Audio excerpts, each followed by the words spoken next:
And it's a very good afternoon to one and all as we welcome you to the National Cycling Velodrome here in Balmain, Couva, as we're getting ready for session number 6 of the 2022 Caribbean Truck Cycling Championships. And already you can see some of the riders lining up there for the women's sprint semifinals. I say good afternoon to Ronald Dickey. And Ronald, we have a packed schedule ahead of us, but just quickly look back at what we got yesterday and how it sets up today. Yeah, so yesterday we saw a lot of great rides by a lot of riders. I mean, Sandy just missed out on that medal in the Keirin. All right, she was amazing, but then she came back this morning with a burst of fire and qualified first in the elite women's sprints qualification. So that shows you that she has good resilience, good muscle memory. She could come back and repeat, right? She would not make that mistake again. She's up against Adriana Sijagat, who qualified fourth. This should be an easy ride for her. It's 2 best out of 3, but it should be an easy ride for her to go into the final. It's who she's going to be matched up with in the end. Well, the good thing is at least a Trinidadian will be in the final. One of these two will make it through to the final. Because the other semi-final is Palma against Dalga. And that is a crucial battle. Yes, and Jamaica against Suriname. The times were very close for Dalga and Palma. So, as you can see, Jagat now making a move on the inside with 1 lap to go, but Sandy has her covered, and she makes a move very quickly to cover her and get down the back straightaway. She is looking very, very good indeed, and she shuts it down, and she makes it easy victory for ride number 1 for Sandy, baby Sandy of Trinidad and Tobago, taking that first ride. And again, very impressive indeed, and you get the impression she didn't really extend herself too much. She just did enough to get the win and take a 1-0 lead in the best of 3 rides. So it promises to get even better and even faster as she goes along. So as we go back to last night, Alexi Ramirez, the women's scratch, beating the women Pan American champion Amber Joseph, right, from Barbados. She did an amazing ride, but this morning we saw her on the back leg.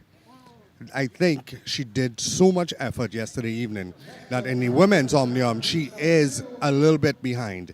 She is trying, but she is just not firing, just like how she was firing the night before. Probably took a lot out of her, took more out of her than she probably expected. But the thing with those endurance riders, the longer they go, sometimes it's the stronger they get. I mean, we all know about, we've seen that so many times before, and riders who sometimes start slowly and then they look like they're out of it, and then all of a sudden they just get like they catch a second wind or just a little rest makes a world of difference to them. So hopefully she will be able to come back in the next 2 events and make a statement and put herself in the mix when it's all said and done, because they had 2 events this morning. They have another 2 this evening. That's right. Now let's look at the start line, Ruskin. This is something that I am very proud of. We have a lot of Trinidad coaches, right, that a big role in Trinidad.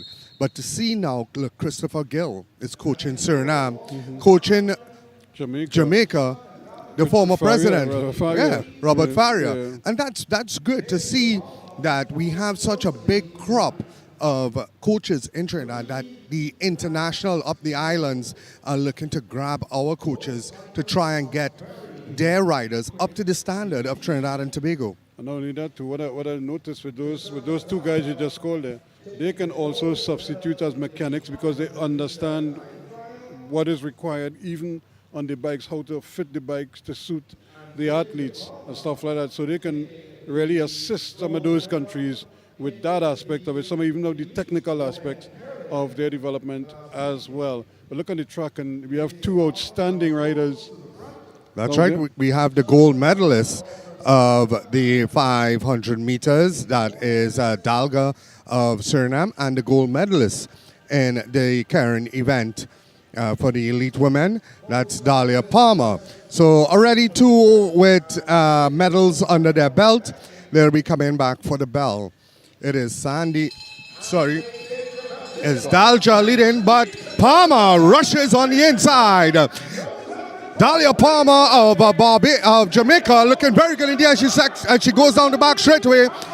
Will Dalja be able to come around? Palmer is trying to hold off. Dalja rushing on the outside, but it is Palmer of Jamaica that will hold her off in the first ride. This is going to be, I think, 2 best out of 3.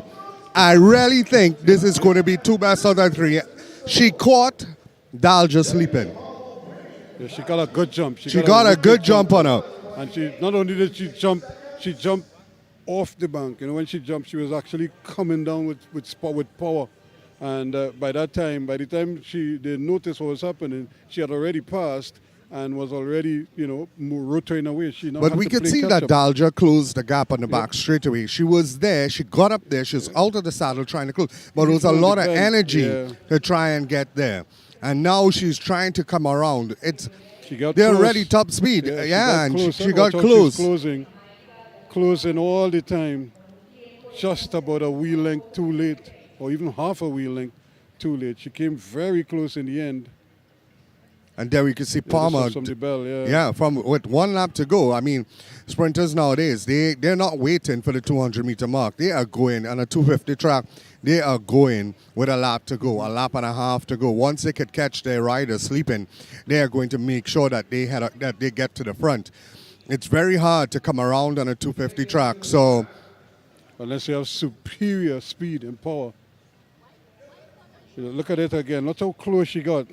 She came back very, very quickly indeed. Yep. Again, if she was responsive at the time that Palmer made that move, she might have been on the wheel and not have to use so much energy.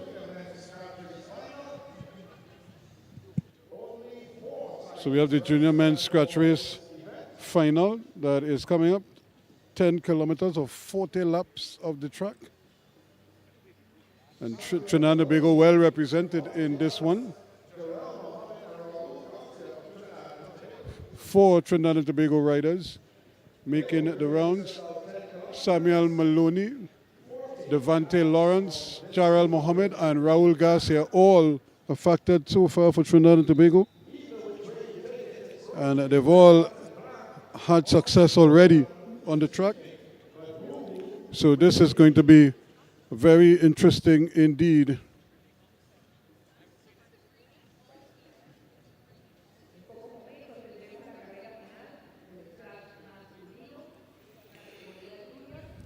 So you can just see the riders just rolling along. The coach is asking them to just pick it up and keep rolling. And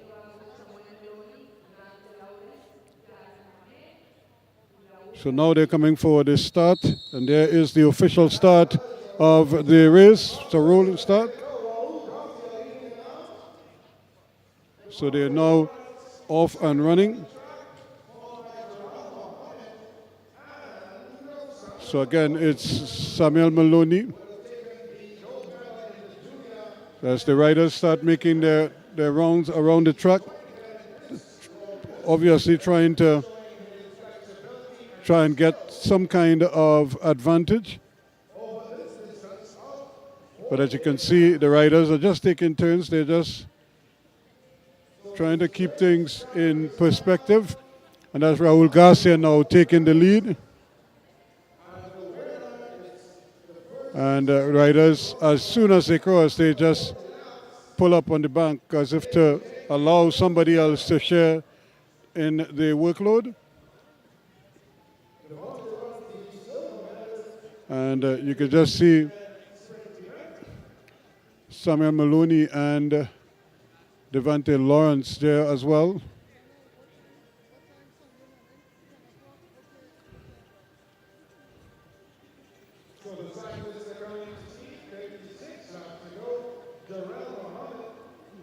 Jarrell Mohammed going to the front now, trying to dictate terms from in front, but they quickly get past and the others just Noonan, the good and bad thing is that they all Trinidad and Tobago riders, so they're not really trying to stretch each other's. Devante Lawrence now in front, and they are just as they just pick it, and they're almost riding like it's a pursuit because they're all from Trinidad and Tobago, but it's really a scratch race. So 34 laps to go. So they still have quite a ways to go. And finally, somebody is going to try to hot it up and maybe just burn off some legs here for a little bit. Going to the front again is Devante Lawrence, trying to see if he can get some separation maybe. But again, as soon as they do that, he just pulls up and asks Gerald Mohammed to share some of the work. So Samuel Maloney at the back, Raul Garcia right there as well.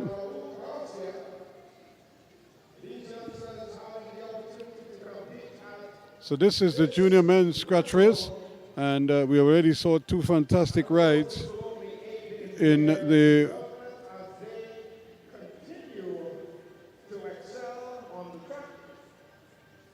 women's sprint semifinals. And so Samuel Maloney decides he's going to try to push them early, and it's whether the others will respond. That's the challenge for the others. But Maloney decides he's going to take it out from in front, maybe try to lap them. The others are not really chasing him at the moment. And so we see what happens.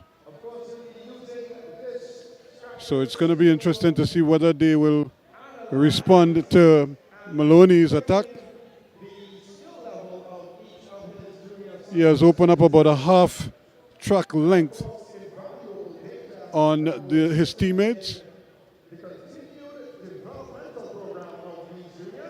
And the others following instructions, I would imagine, as Maloney keeps mowing them down as he's closing all the time, closing and closing, trying to catch up with them.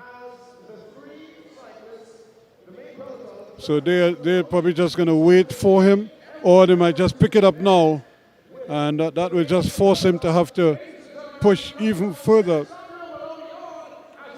So he tries to catch up with the entire field.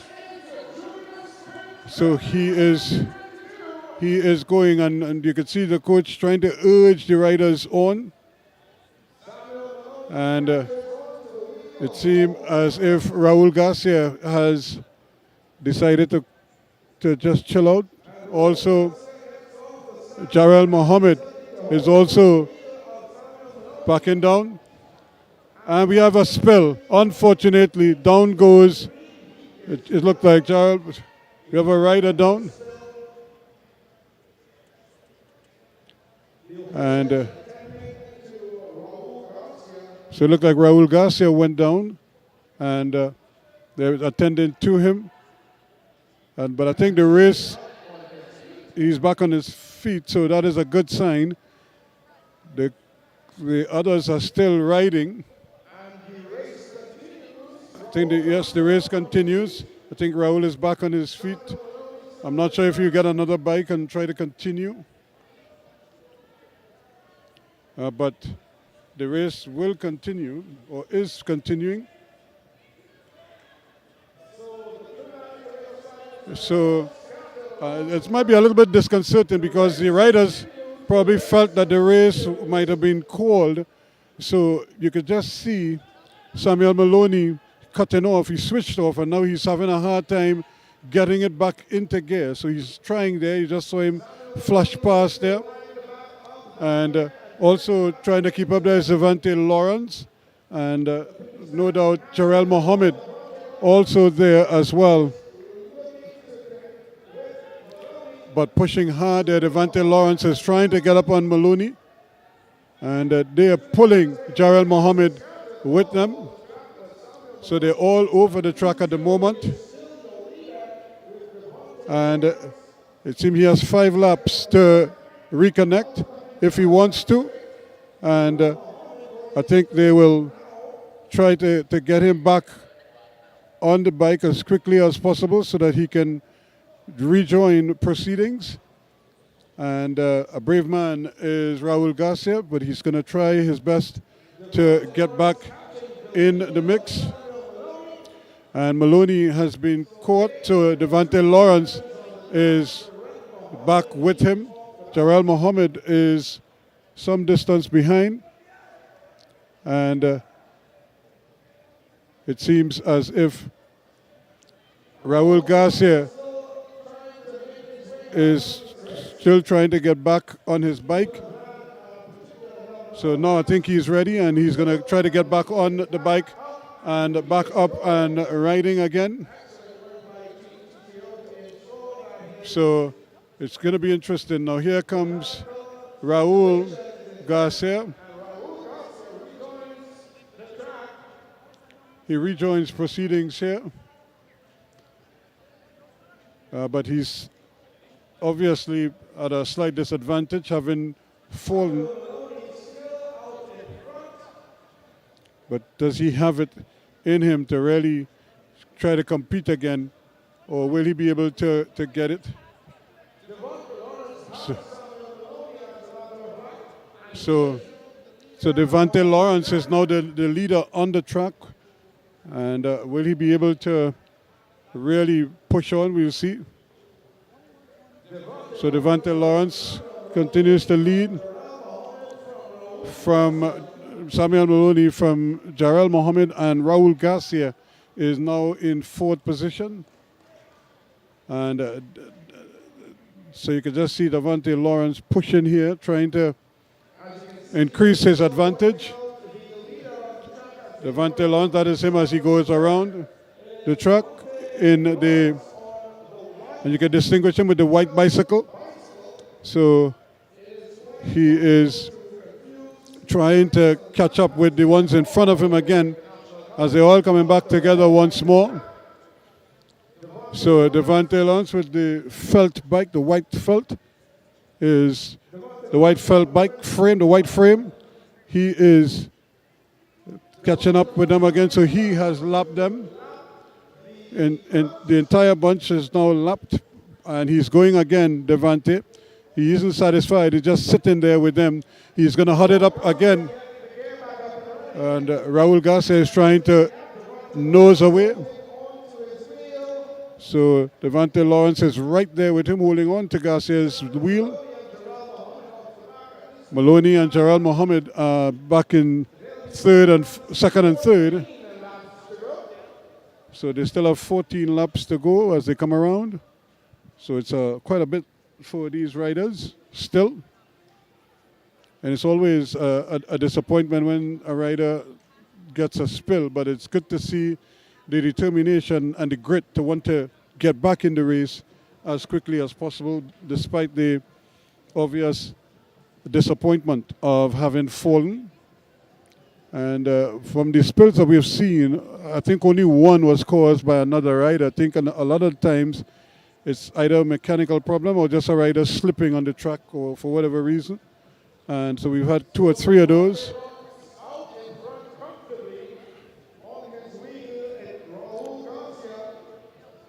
So Devante Lawrence continues to lead. He has a lap up on Samuel Maloney, who's in 2nd place. Jarrell Mohammed in 3rd, also a lap down. And Raul Garcia 3 laps down at the moment. But he's riding. He is riding with Devante Lawrence. So they're pushing, and they're not sharing the work. It seems like Devante is doing most of the work right now, and Raul Garcia is just hanging on to that wheel at the moment. And you could just see Devante not really pushing too hard. He's just trying to keep his cadence up and just letting the laps go by as he wheels his way around. And now the coach is asking him to step it up a little bit and see what happens. And meanwhile, in second and third, Maloney and Mohammed are also just pushing out, and we see Jarrell Mohammed now taking over. He is pushing to the front. But can he keep the momentum going?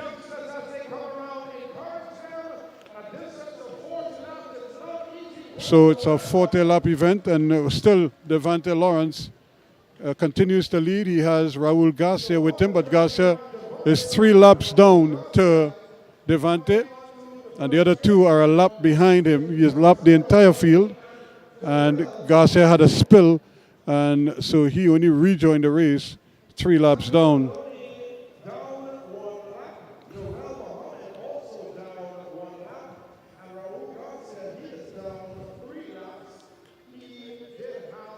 So we just see Raul Garcia just leading out here.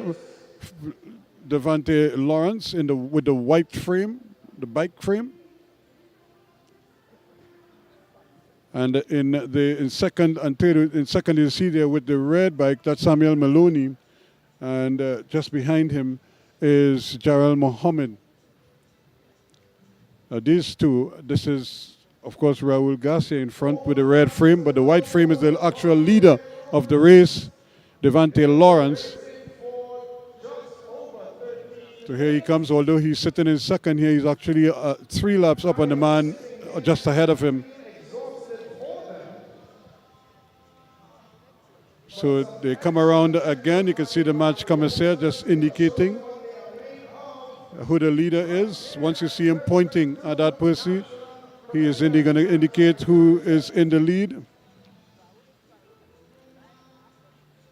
And that is how they keep tabs of these events. You can see him pointing again, just indicating that that is the leader of the race in that bunch, in that group.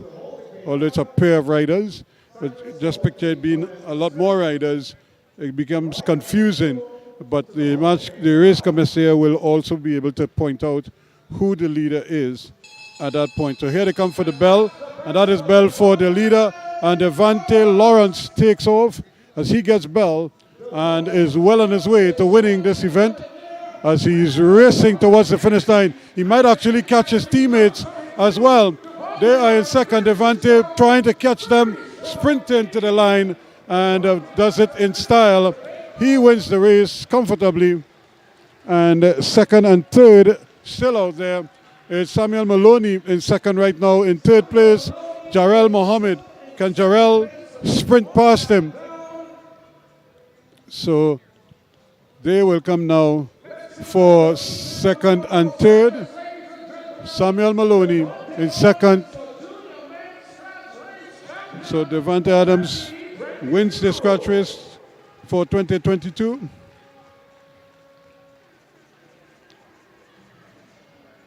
So a fine result for him.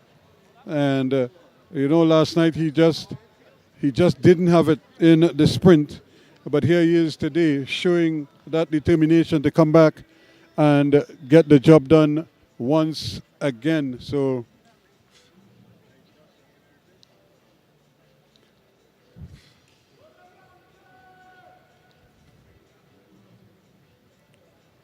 the junior men's scratch race is official. Devante Lawrence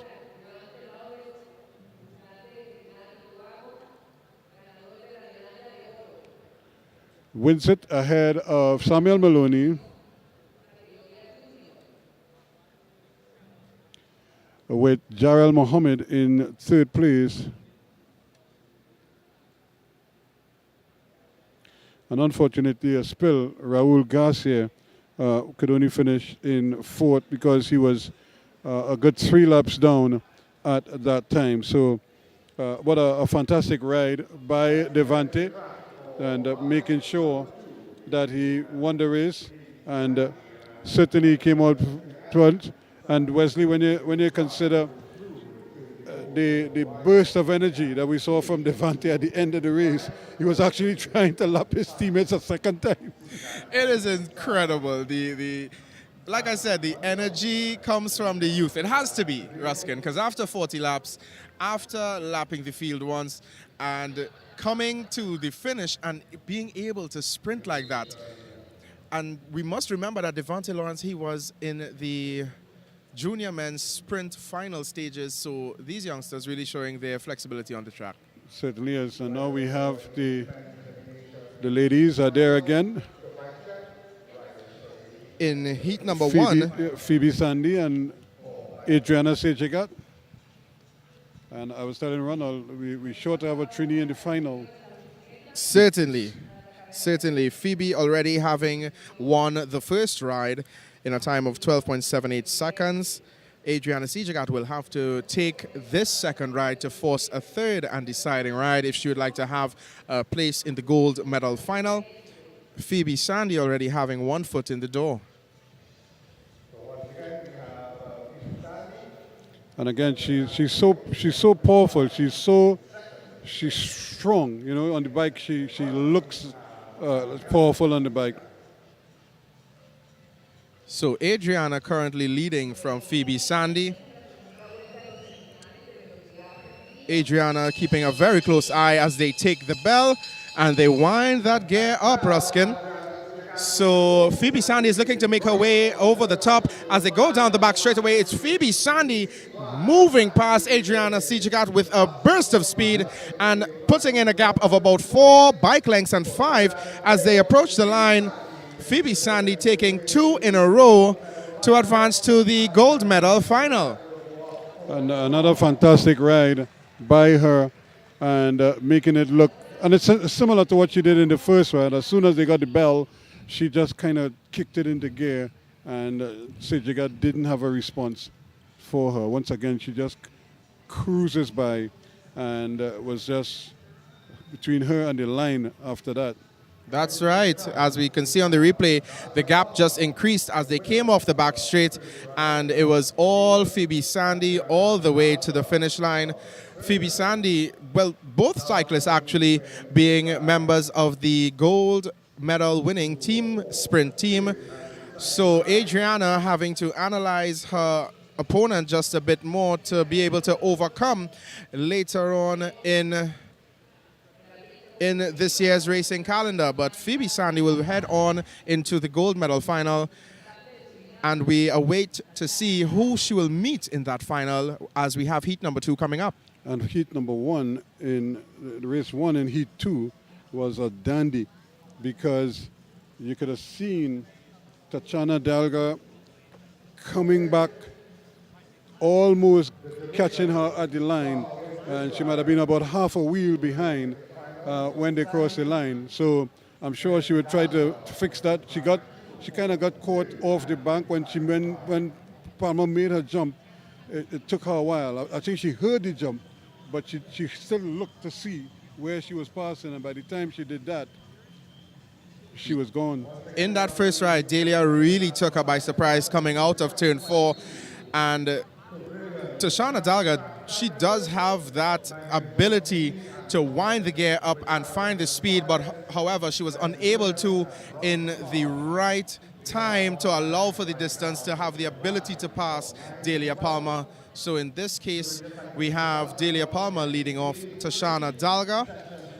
Tashana needing to win this second ride to have a chance at heading into the finals. Delia Palmer already one up, best 2 out of 3. And it's Jamaica against Suriname, and the winner here will come up against Phoebe Sandy of Trinidad and Tobago. And but they're just rolling around. They're not really racing at the moment. They're just right now. They start to pick it up just a little bit, and almost collision there. But you can just see them there now. They're just starting to get those gears going a little bit. This is going to be long, very long indeed. Certainly so. Delia Palmer taking it from the front this time. Will Dalga be able to surprise her this time around as they take the bell? So it's Tashana Dalga still behind Delia Palma as Delia starts the sprint, going down the back straightaway, heading into turn 3. Will Dalga be able to come over Delia Palma? I'm not quite sure. She will run out of space. Very close indeed, but once again, Tashana Dalga not having the real estate to pass Delia Palma, and a lusty round of applause from the High Commissioner to Jamaica. He's joined us here at the National Cycling Center, and he just witnessed Delia Palma of Jamaica taking that semifinals in 2 straight rides. A fantastic effort indeed by her. And the thing is, both races was similar in a sense, because although Palma was behind in the first race and made the jump and cut on the inside and got the lead and never let it go, here again she started in front, never trailed, and then just basically powered her way to the line. She just has a little too much strength for Tashana at this time. Tashana is trying to come around and is unable to do it as comfortably as she would like, because there isn't a long sprint. It's not a long straightaway. And so she doesn't get the opportunity to really kick it into gear on the straightaway to say she could close her down. You have to do it quickly. And most times you have to do it on the bend. But if you look on the bend, she isn't really, not even neck and neck. She's still behind. You see, and this is her problem right there. She's still a good bike length behind there, now trying to come over. And by that time, it's only about 50 meters to get to the finish line. The line comes too soon. Delia Palma held on to that sprinter's lane for dear life and owned all of it. Delia is quite, she has some size as well, so she owned every inch of that sprinter's lane. Tashana having a long way to come across and just not having the distance to do so. Yeah, too much power and too much speed. So it's always a good thing. So Palma is through. And it's going to be Palma against Sandy. And it's going to be a very interesting indeed. Trinidad against Jamaica. And that is always a battle.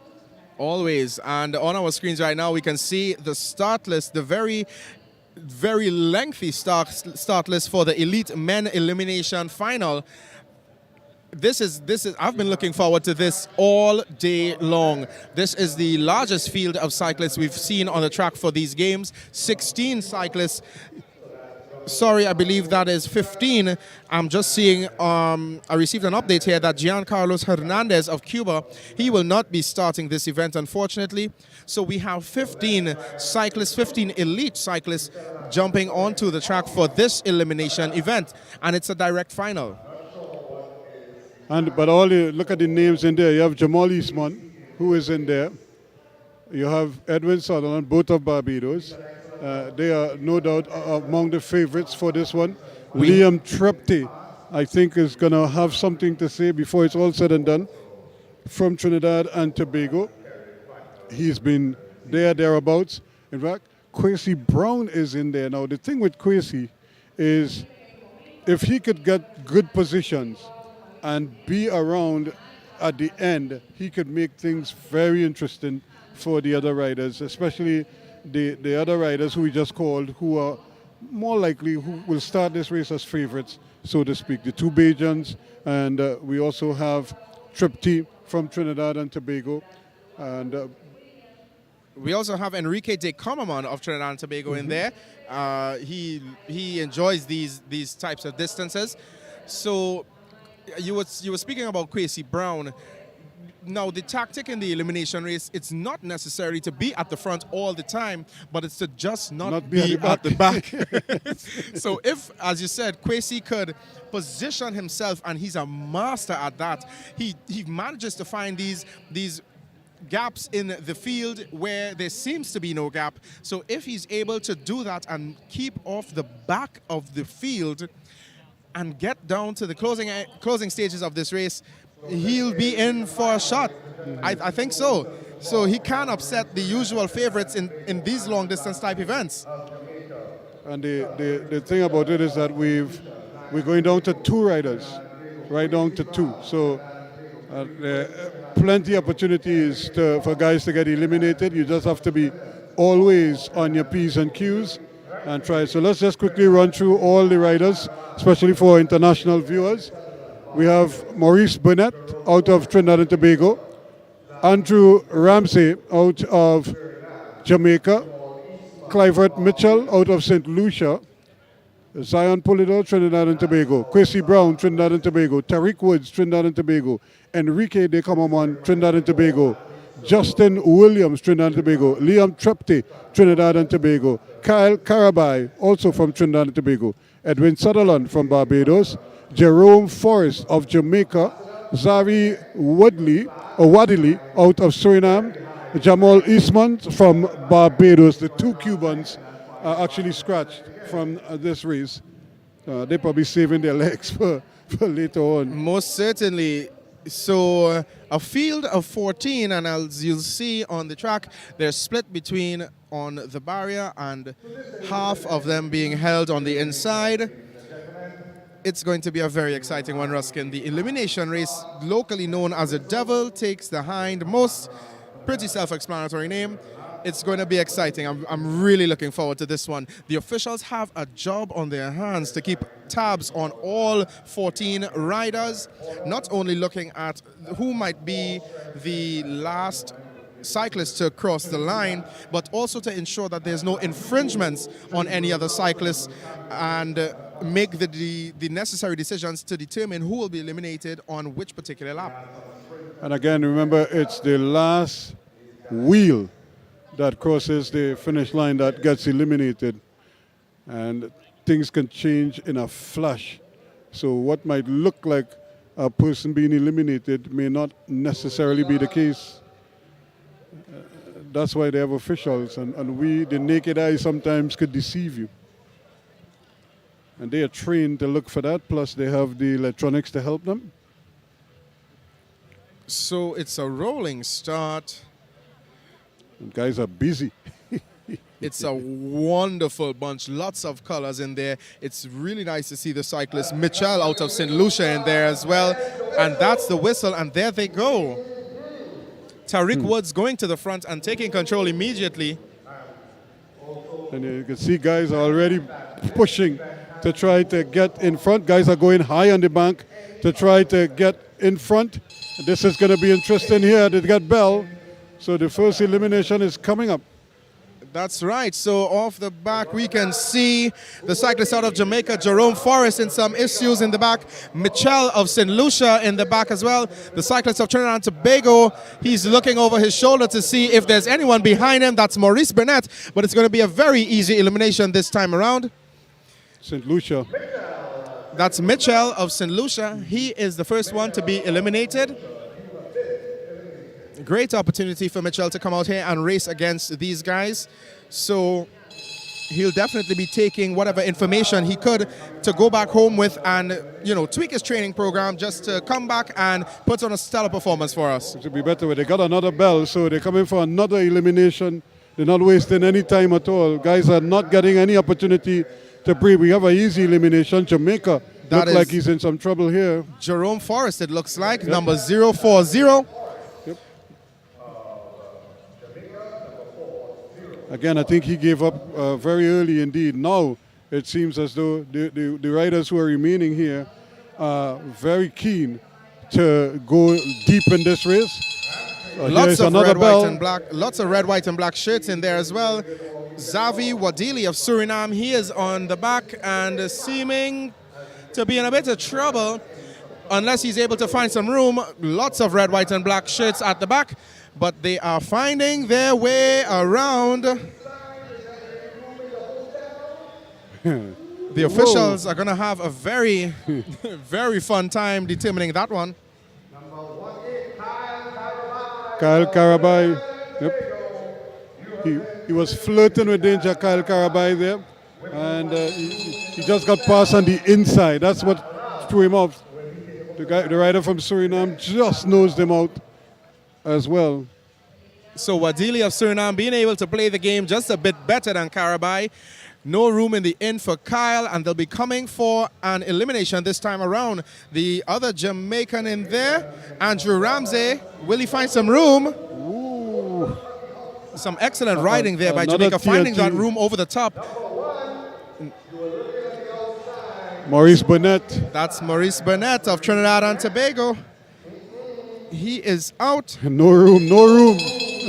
No room to move. Here they go again, another elimination. Jamal Eastman, he's been safely in there, looking to make a move on the outside to ensure his continued safety. Wadili and Ramsey, they are currently off the back. A couple red shirts in the back there as well. Let's see who it'll be. Jamaica.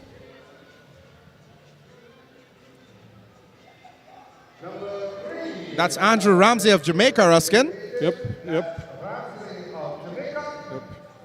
This time that's been his approach. He's been staying high. He just kind of ran out of space there. Now remember, we spoke about Kwesi Brown being in this race, and he has been staying positioned sheltered right in the in there, center yep. of the pack, staying out of trouble. So let's see how it goes. Red, white, and black Trinidad, they are in the back, but Xavi Wadili as well of Suriname. It's going to be very interesting indeed. Here. No room at the end. That's right. Xavi shakes his head because he knew his faith before it became it. Xavi Wadili of Suriname, number 44. So Trinidad and Tobago having 5 cyclists in this race. So it's a Trinidad and Tobago and Barbados showdown. 7 more to go, 7 more eliminated. So six more to be eliminated. So I'm looking at the Trinidadians, and they're looking at each other to say, okay, who's it going to be this time around? So it looks like Justin Williams. Yep, Justin Williams is out. And they may very well get another bell here as well. There we go. That's another the bell. Zion Polito, Kwesi Brown, and Liam Trepte, they are off the back. So they'll have to make some moves. Jamal Eastman defending against Zion Polito. Edwin Sutherland pushing to the front to ensure his safety. Kwesi the red, Brown white, and as well. black of Trinidad and Tobago, they are in the back. Zion Polito looking around. Polito. But it's an easy elimination this time. Yeah, Zion Polito gave up. He realized that he was having difficulty figuring out where to go, left or right. And in the end, the race just went past him. So much happens in the space of one lap, Ruskin. Tariq Woods off the Trepte, back. we haven't spoken about Trepte. He's right there. Liam Holding his Trepte, own. similarly Yep. to Kwesi Brown, staying out of trouble. But let's see how it goes, because Trepte is now off the back. He'll have to try and make his way around Tariq Woods, his teammate. But will he be able to do so? Let's see. Yep. It looked like Barbados. That is Edwin Sutherland. Edwin Sutherland being caught out there. And he himself, he's shocked at what's going on. He's questioning the decision, shaking his head in dismay. Edwin Sutherland, I'm sure he'll be querying that decision, but it was Tariq clear. Woods also dropped out. So he volunteered to drop out, so they may still do an elimination here. Number 14, practice of race. Number 14 has been eliminated. Tariq Woods, number he- 14, was eliminated. So Trepte making his way back into the final 4. 3 Trinidadians and the dangerous Bajan, Jamal Eastman. So it's 3v1 here. And this is going to be interesting. What is the tactic here now? Does he go to the front and stay out front? Jamal Eastman is very capable of making some room for himself, but let's see what will happen. Trepte this time. Liam Trepte also not being too pleased by the moves of his fellow cyclists in that final sprint. So one more to go. Yes, indeed, and we have Kwesi Brown, Enrique de Comamond, and Jamal Eastman. They are still in this. And I think that's who we expected in the end, although I expected Trepte to be still there. But it's going to be interesting here now. Now, Ruskin, look at the speed of the Trinidad and Tobago cyclists. They are looking to cover Jamal Eastman and put him in a difficult position. Kwesi Brown coming around on the outside. So the Comamond is out. So it's Brown against Eastman. Kwesi Brown riding exactly as we suspected he would, just not being off the back and getting down to the final two. So it's a showdown. Kwesi So Brown. this is it. That's the bell. Kwesi Brown versus Jamal Eastman. And they toy with each other as they go down the back straight. Jamal Eastman starts to sprint from the back, but Kwesi Brown, will he be able to hold him off? I'm not sure. Jamal Eastman is coming over the top, but let's see, it's going to be very close indeed. And Kwesi gracefully bows out to the power of Jamal Eastman. What a ride, Ruskin. Yep. What a race. You know, he was always the one to beat in there. Kwesi Brown was just, because he's such a sprinter, I don't think he has that kind of endurance depth yet, because he's only been back on the bike for about a week now. So he probably doesn't have that endurance in his legs just yet. But Jamal Eastman is primed and ready. Jamal started the sprint coming out of turn 2, and Kwesi Brown tried to respond when he realized the speed that was coming, but unfortunately he did not have the legs. This, of course, is an endurance event. Kwesi, an amazing showing of flexibility on the track, but just not being able to hold off Eastman at the end. And again, it's just about the power of Jamal Eastman. We've seen him do this already. But hey, a second place finish is not a disgrace for Kwesi Brown, because he obviously, again, this is not his thing, if you know what I mean. And but I think this just gets him in the mood, certainly, for the Keirin event coming up later on, just to get his legs going some. Certainly. So Trinidad and Tobago taking silver and bronze in that event. And we're looking at the replay. Look at the power Jamal Eastman is being able to put down after riding for 8 minutes and having to sprint every other lap to stay out of trouble. Kwesi Brown bowing out gracefully to a worthy opponent. Jamal Eastman is your Elite Men Elimination 2022 champion of the Caribbean. And deservedly so.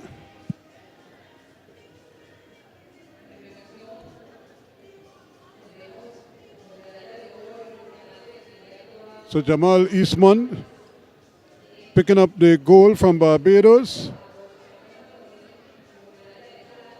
Kwesi Brown of Trinidad and Tobago was second, and Enrique de Camomon, also of Trinidad and Tobago,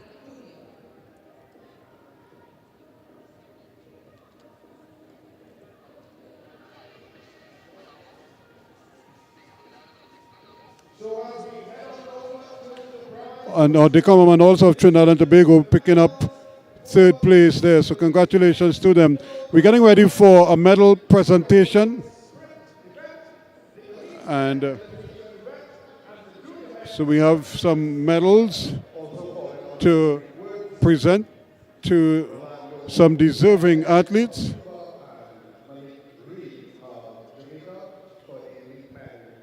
So again, congratulations to all of them, and this is just the beginning of what is expected to be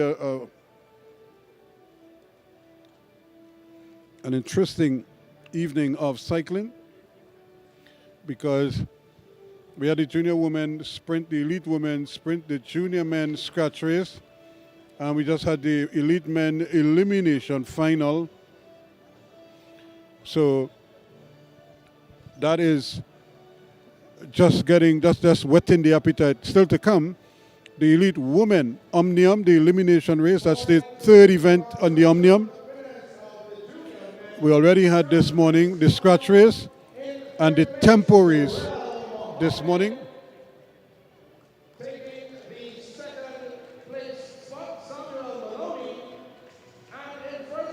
And that's the junior men's scratch race.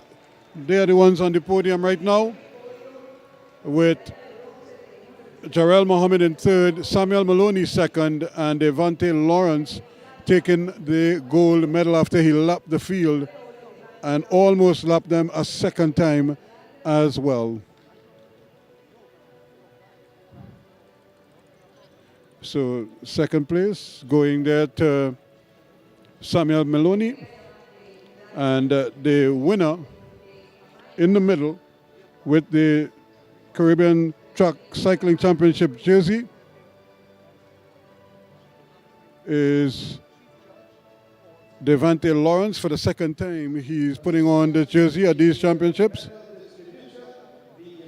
And so Mr. Harper Williams, the High Commissioner to Jamaica, is doing the honors. So the national anthem of Trinidad and Tobago is being played next.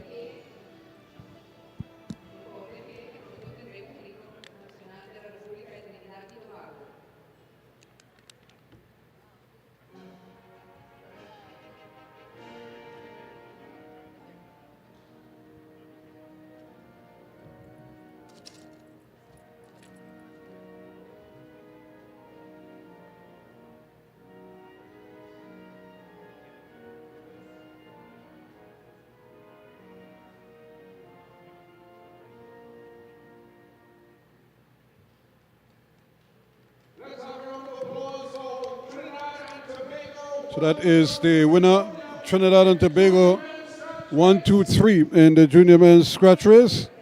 Congratulations again to Devante Lawrence for picking up the gold medal.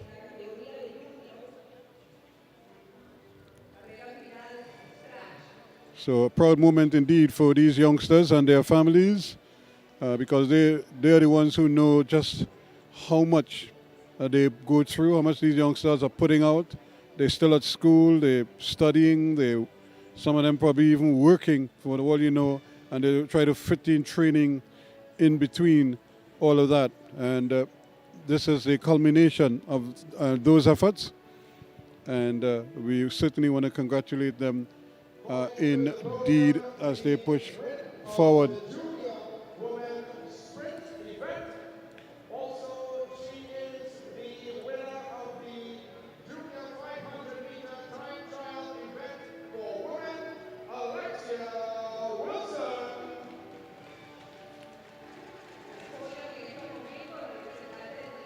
And we're looking at Alexia Wilson, the winner of the junior women's sprint. Alexia Wilson of Trinidad and Tobago. She won the junior women's 500 as well, and certainly carving out a name for herself.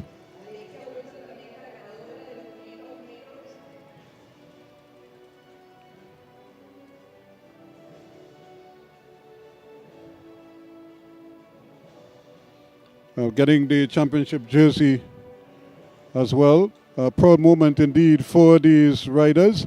And if you understand anything at all about cycling, you see riders in their riding some events in their world championship jerseys.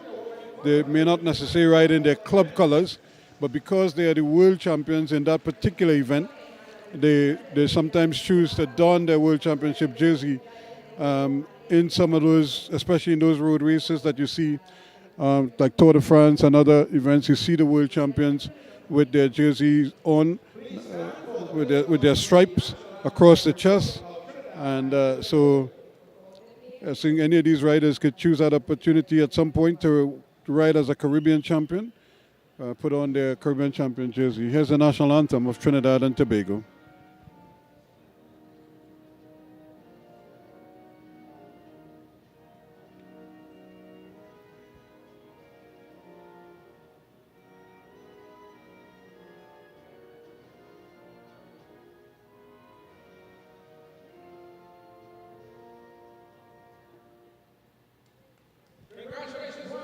So again, Alexia Wilson doing it for Trinidad and Tobago in the junior women's sprint event.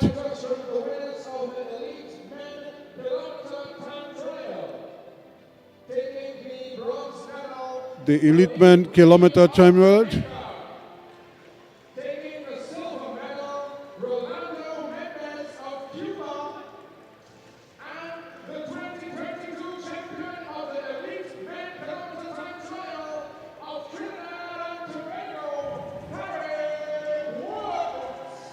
Tariq Woods stepping forward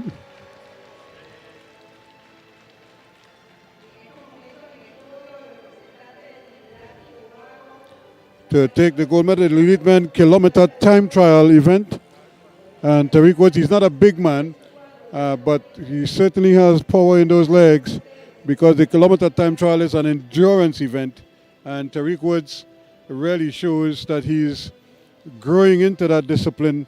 And while it's not an Olympic event anymore, it may very well return at some point, and he might be right there to represent Trinidad and Tobago, certainly at the international stage, wherever the kilo is still contested as a medal event. Remember the likes of Jean Samuel doing Trinidad and Tobago proud. In fact, Jean just missed out on an Olympic medal in the kilo, and it was just a fraction of a second away. Now, Trinidad and Tobago, coming into today's action, led the table, the medals table, with 16 medals overall, 8 of them gold. Here we have the national anthem once again.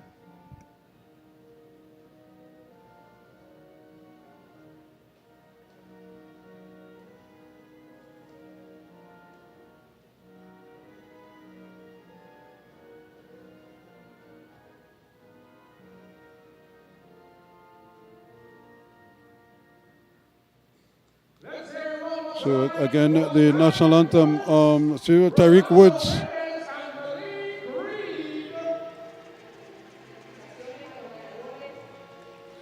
So congratulations again to Tariq Woods there for his victory in the kilometer time trial event. That's a demanding race, if ever there was one.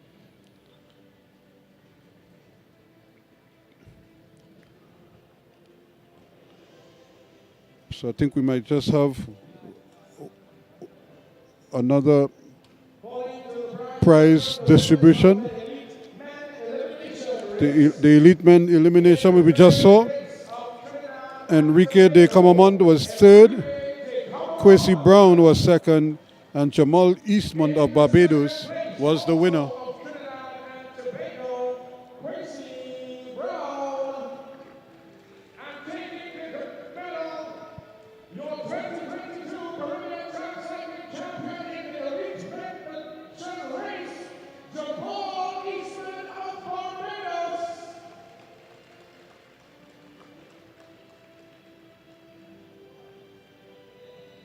So Jamal Eastman just making his way forward.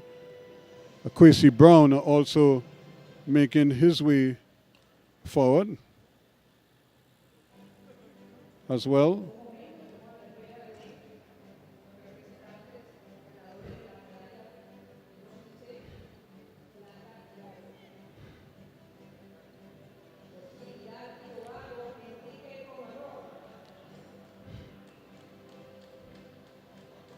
So Kwesi Brown is trying to hustle, but he has on his cycle shoes, and he's not the quickest of movers in his cycle shoes. So Kwesi Brown is there in second place. So they come on. Enrique de Camamond in third place, which is a creditable finish for him. Kwesi Brown also in second place. He was right there at the end, but he just didn't have it in the legs. And here's a winner, Mr. Jamal Eastman, receiving his Caribbean Track Championship jersey, winner's jersey. And he's the champion in the men's elimination, the elite men's elimination event for 2022, receiving his medal as well. We now have the national anthem of Barbados.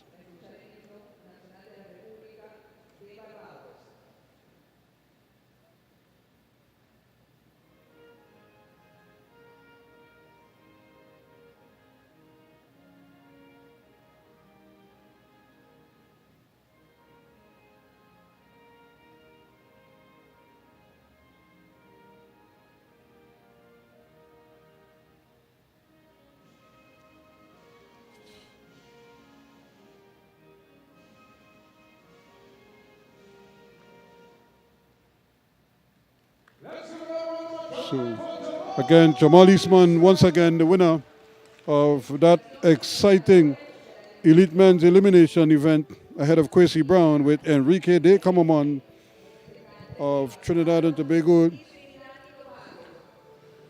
in second and third place, respectively. And of course, the riders are just getting ready once again to organize themselves, and we may get a quick interview done with the coach, and we see Jamal Eastman getting himself into position there as he gets ready for another event a little bit later on.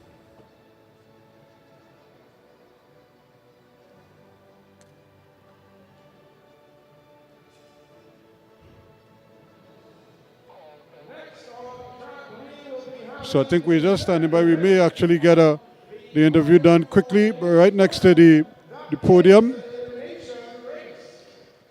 And Jamal Eastman is going to be the man who is going to be speaking with Ronald Dickey.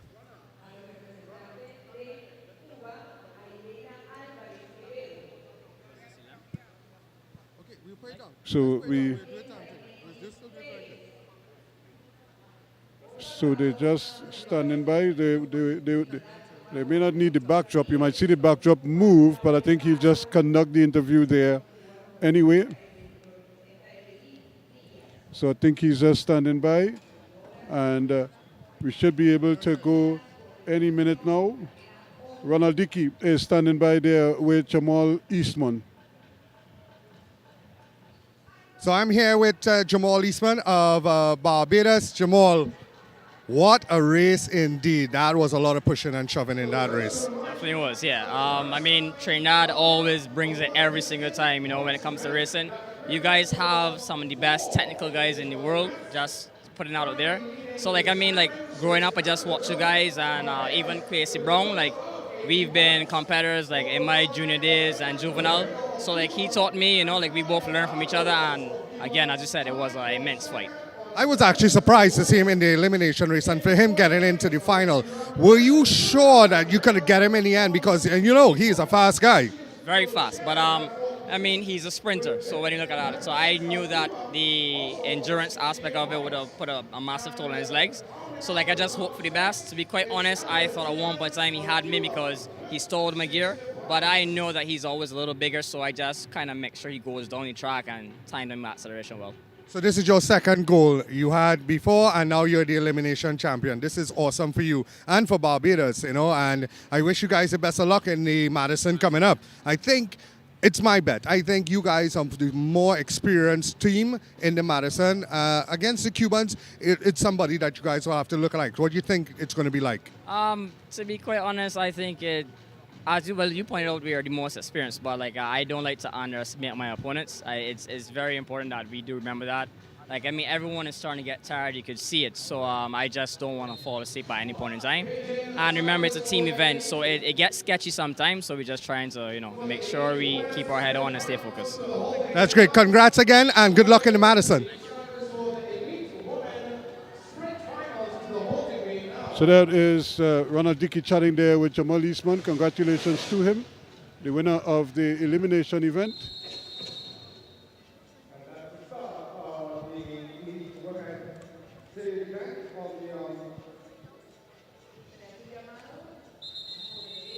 And I think they called the race. I think there's a false start.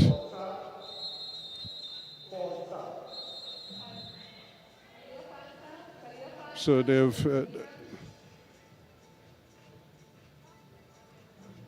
will have to do it all over again.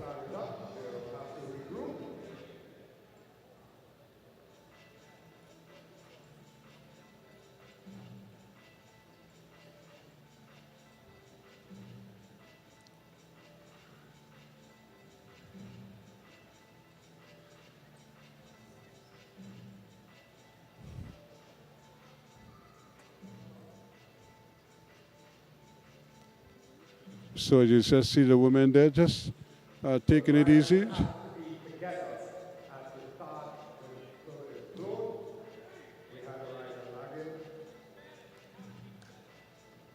So I think they have to be together when they start. So you can't have stragglers, and then so they have to stay together at the start. Although it's a rolling start, they have to be together at the start. So I think they're just explaining that to the riders. We should see a better start the next time around.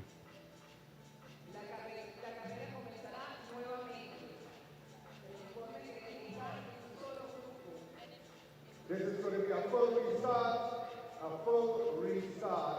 Everybody back to position. Everybody back to position. Full restart.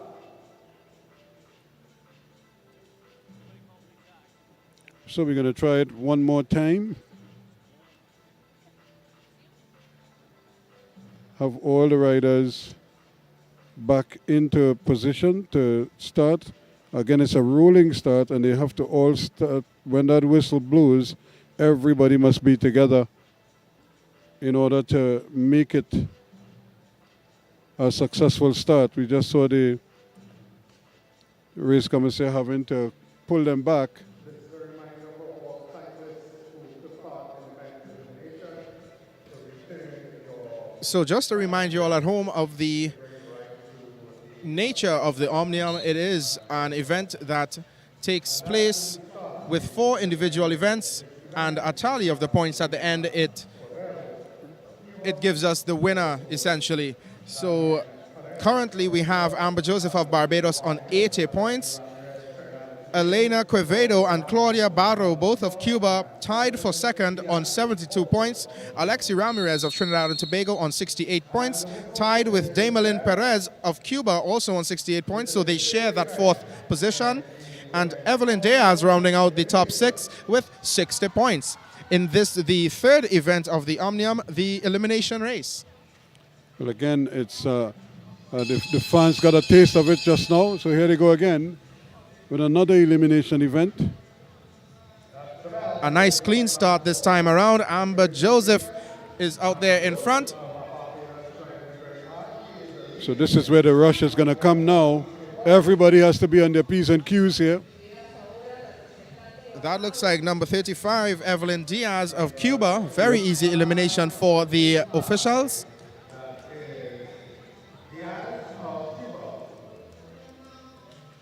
So as usual, they'll be going down to the final 2. So we have Ramirez, Barro, Joseph, Perez, and Quevedo. Ramirez holding on to the wheel of Amber Joseph. I think that's a very safe place to be. The 3 Cubans off the back, and they come around for elimination once again. Very easy once more. It's Damelin Perez of Cuba being eliminated that time around. So it's the 2 easy eliminations so far. And you could just see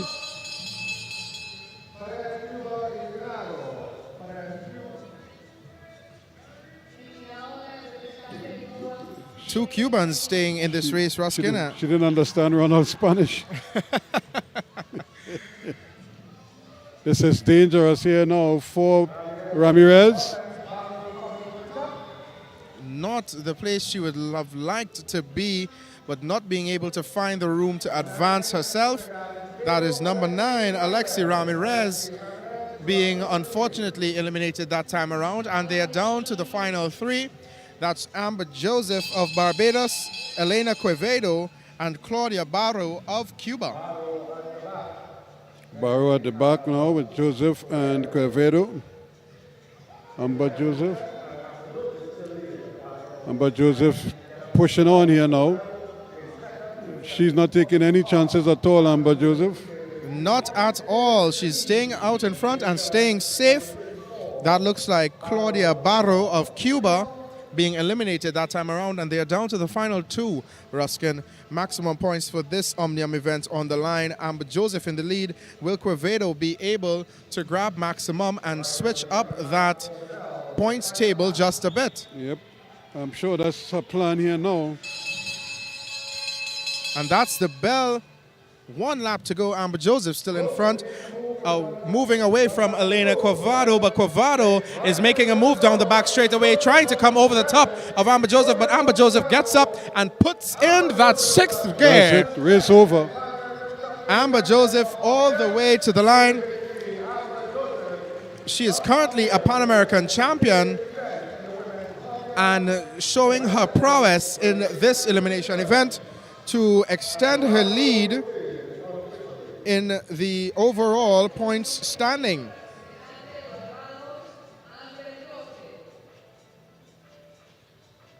And she did it. She made that look so easy. Again, she's too strong and she's too experienced because she never gave her a look in here. Once she came down onto that blue line, she never gave her an opportunity to get over. And you could see her just extending that lead coming into that final turn. And by that time, the race was pretty much won. Certainly, and we see the updated point standings as that elimination race has been completed. Amber Joseph of Barbados extending her lead, holding currently 120 points before we head into the final points race of this Omnium event.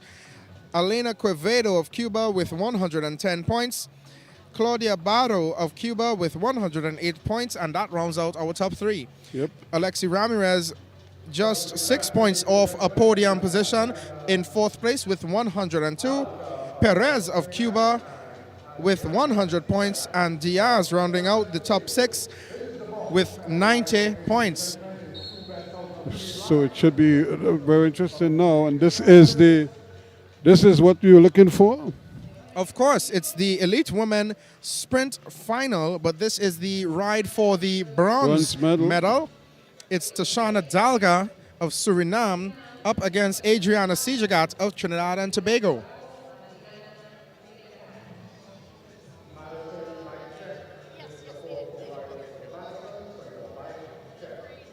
So Adriana Sijagat would have had the opportunity to sit on the sidelines and observe the style of Tashana Dalga in the races earlier on, especially that against Delia Palmer. So let's see what young Sijagat will be able to bring to the table to possibly take that bronze medal. But I know for sure that Dalga is not going to give that up so easily.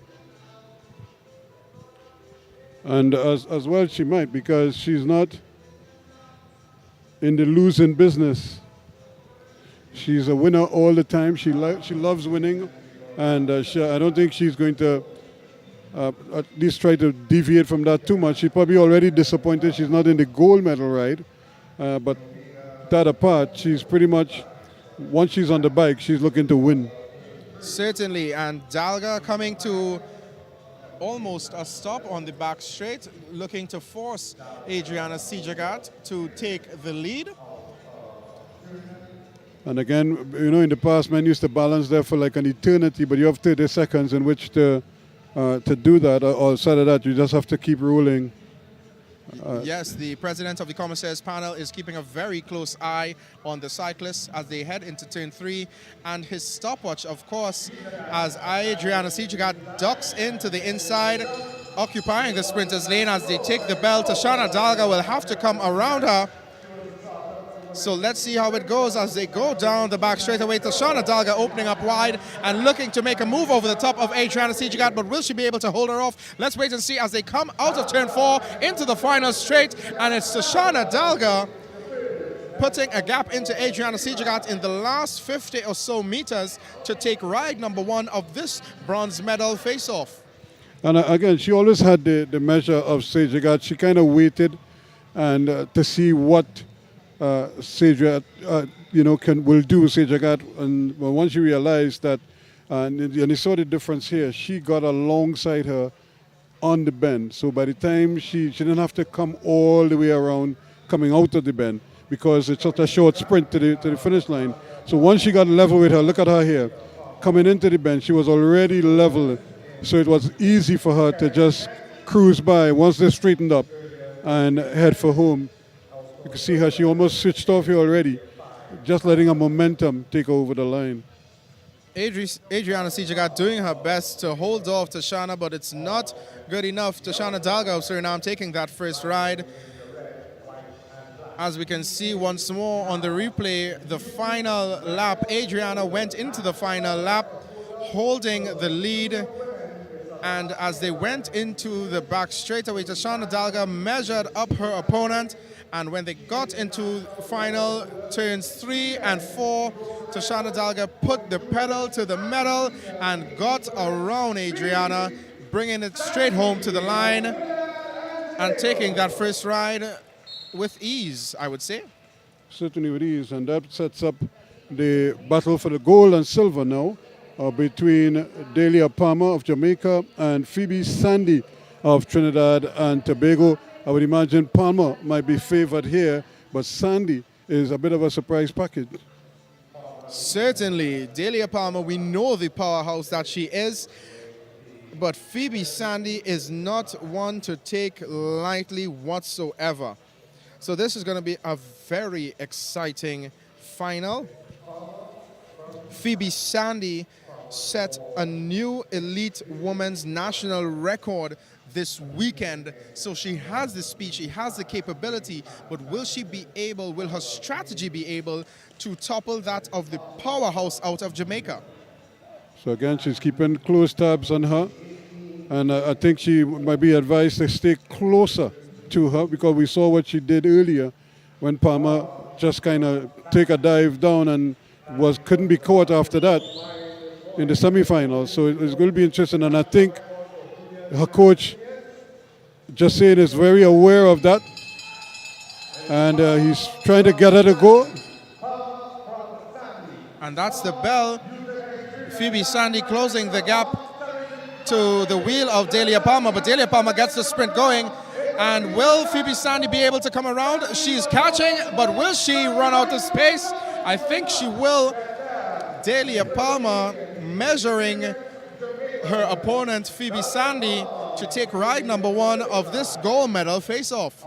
And again, just as we expected, it's just the experience there. You could just tell, you could hear the coach trying to urge her on, trying to urge Phoebe on to when to jump and when, so, but Palmer is hearing that as well. So she's obviously aware of the tactic, and so she knows how to counter that tactic. So it may be time now, I suppose with experience, Phoebe wouldn't need the coach to tell her. She would know exactly what the plan is once they discuss it and how to execute it on the track. Now, we must bear in mind as well, Ruskin, Phoebe Sandy, she is only 18 years old. Delia Palmer has been on the circuit, so as you said, the experience that she has together with that, with how she's built and the power that she's able to put down, Phoebe Sandy, if she would like to have an opportunity to take the gold medal and win a second ride to force a third and deciding ride, she'll have to go back to the drawing board. I'm sure she'll liaise with her coach, Jacine Phillip, on how to beat Delia Palmer. And you just look at the finish here again, it's almost a full bike length that she's behind here. And so it's always a learning curve, it's a steep learning curve for her, but it will be interesting to see what adjustments she can make. She'll be riding from in front, I would imagine, this time. Palmer is going to allow her to take the lead and try to come over, if it comes to that. But also it could be a situation where she just tries to just blow past her early, take the sprint long. Now, I don't think Sandy will be in a good position to try to sprint from very long. Palmer is too strong for that. So she may have to shorten the sprint for as long as possible and see if she can hold her off at the end over a short sprint, as opposed to trying to go a long sprint where the power of Palmer could come into play. Yes, we'll see how that goes. And Phoebe Sandy being part of that very integral developmental cycling plan for women orchestrated by the Trinidad and Tobago Cycling Federation.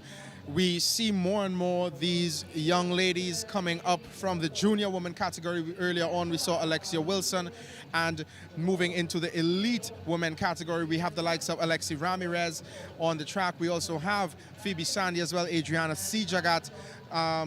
So the developmental program the Trinidad and Tobago Cycling Federation would have put into place with a special focus on developing women. We are looking to create an opportunity for Trinidad and Tobago to be represented by women more on the international stage in track cycling. But that's the thing, and you know, we've had a consistent flow of male riders dominating, you know, locally, regionally, and up there with the international riders. Now it's a question as I suppose the development of Campbell makes it possible for other women to dream about the possibility of, you know, being on that elite stage and competing with the best in the world. But she does her thing on the roads. Now we would like to see how many of our riders could probably focus on the track to some degree and maybe develop that way. And because we see how Great Britain, how their cycling program has taken up both men and women. The Dutch, their men and women are outstanding. The French also have them. So most of the European countries have strong female programs that produces medals, will produce medals, you know, every year, whether it's Olympic, World Championships, you know, Pan American Championships, Pan Am Games, Commonwealth Games. Their riders are almost always thereabouts. And I think that is the aim here, so that we can start producing riders of that quality. I mean, Tennille can flip-flop between the road and the track, but that's asking an awful lot of her, and it also depends on scheduling as well. So it's you know, it's always a task. But a lot of riders do that. A lot of riders who she competes with on the road also, you know, return to the track or do track racing as well. I think even some of her teammates also do both as well for their respective countries. So it may be something that she could do, but taking her lead is what I think the Cycling Federation is hoping that other riders, other female riders, can aspire to want to duplicate or emulate Tennille Campbell and all that she's doing. Tennille has really been a role model to the ladies that are on the bikes in Trinidad and Tobago. Tennille made that transition from the track to the road, and like you said, that ability to be able to cross paths on both versions of the discipline of cycling, it really takes a special talent. And what will propel, you mentioned the European countries and the strong women programs that they have in track cycling specifically. What will fuel that development in Trinidad and Tobago will be if we start a talent identification. So I know the Trinidad and Tobago Cycling Federation, they host talent identification days where they invite amateurs to come out who are interested in the sport to see the talent that is out there. And who knows, we can very much, you know, build a wonderful, strong foundation to build upon and continue to fly the flag high of Trinidad and Tobago locally, regionally, and internationally. Well, we're getting ready for one of the most interesting races in track cycling. It's a race that could be confusing sometimes to some folks because they kind of lose track of who's where on the track. And, you know, they're never quite sure who's in the lead or who has a chance of winning the event. And I speak of none other than the Elite Men Madison event. It's two-man teams slinging each other in and out and trying to sprint 120 laps. My knees hurt already. It's a continuous relay, the Madison. So in this event, we have 4 teams: Jamaica, Trinidad and Tobago, Cuba, and Barbados. They are all represented, as you said, 2 cyclists per team, going a distance of 30 kilometers or 120 laps. And there will be sprints every 10 laps with points up for grabs. Later on, I will introduce Ronald to bring the more technical explanation as it relates to the Madison event. But like you said, it's exciting, it's a organized level of confusion on the track, but we are going to be here to walk you through what is going on at every point in time. And as you said, my knees hurt for them. 120 laps of this 250-meter velodrome. At the end, it's of course 30 kilometers of racing and sprinting all in one.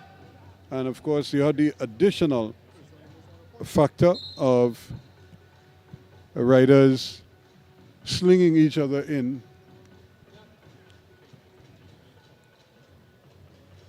So the 4 cyclists on the main straight, they have been sent off. All mass start events, it's a rolling start, so when they come around, we will have the official start of the Madison event. So there will be a sprint every 10 laps, so 12 sprints in all, and points up for grabs with every sprint. And of course, the team having the highest total at the end will come out on top. Of course, Jamaica represented by Jerome Forrest and Andrew Ramsey. Trinidad and Tobago by Tariq Woods and Enrique de Cameron.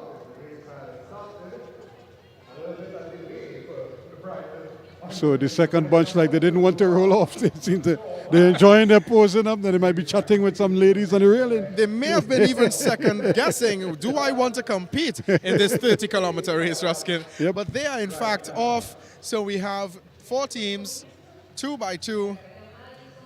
And you're going to see them slinging in, essentially tapping in their teammate, and that's the first exchange by Cuba.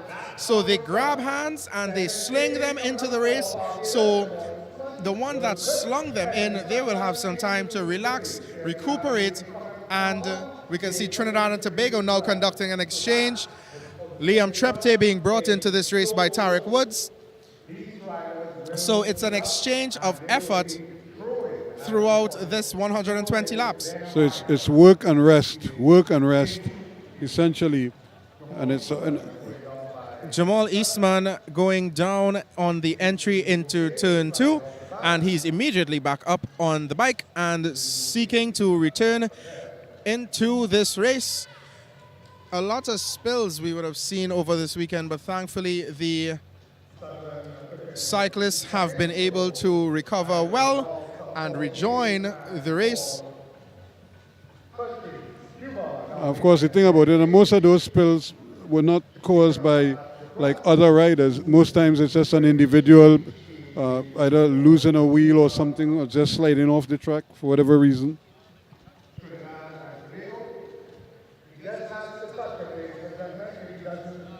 So they don't necessarily need to do the sling. You could just touch. That's right. So it's a tap in, tap out sort of situation. Trinidad and Tobago conducting another exchange as they went down the back straight.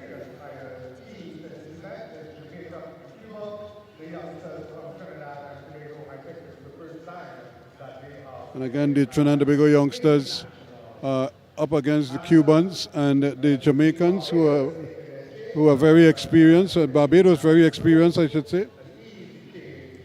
It's not an event we often see competed locally, but given this is a regional event with international UCI points up for grabs, Cuba conducting another exchange on the front straight seamlessly at that.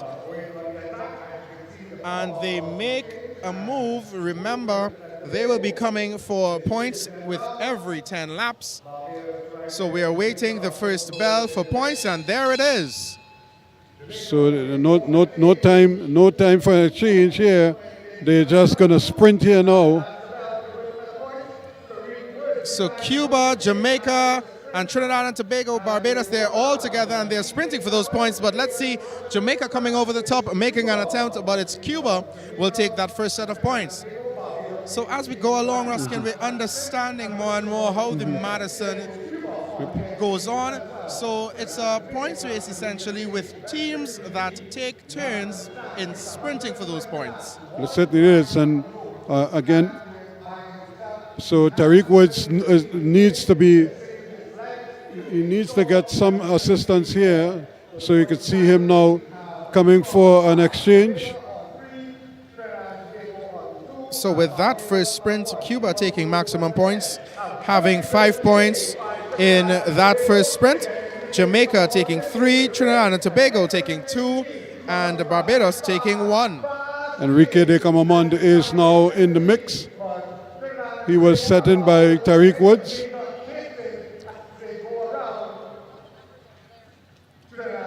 So de Camamond right there in the mix.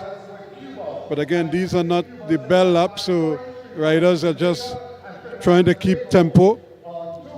That's right. You don't want to have too much of a gap to anyone, as a matter of fact, because you want to be in the right place at the right time to compete for those points. There's another sling, Barbados. Cuba also doing well.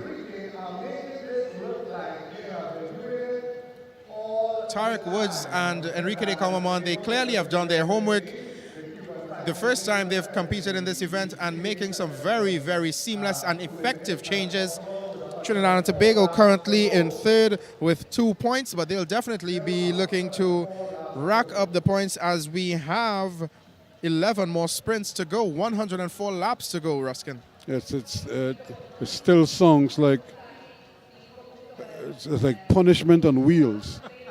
But that's essentially, that's what they signed up for, you know. That's what it is. You know, it's like, you think of all the events you can participate in, but you go for one that is 100. That's why when I look at like Tour de France and then I say, man, 160 something kilometers with 4 mountain stages. I'm like, man.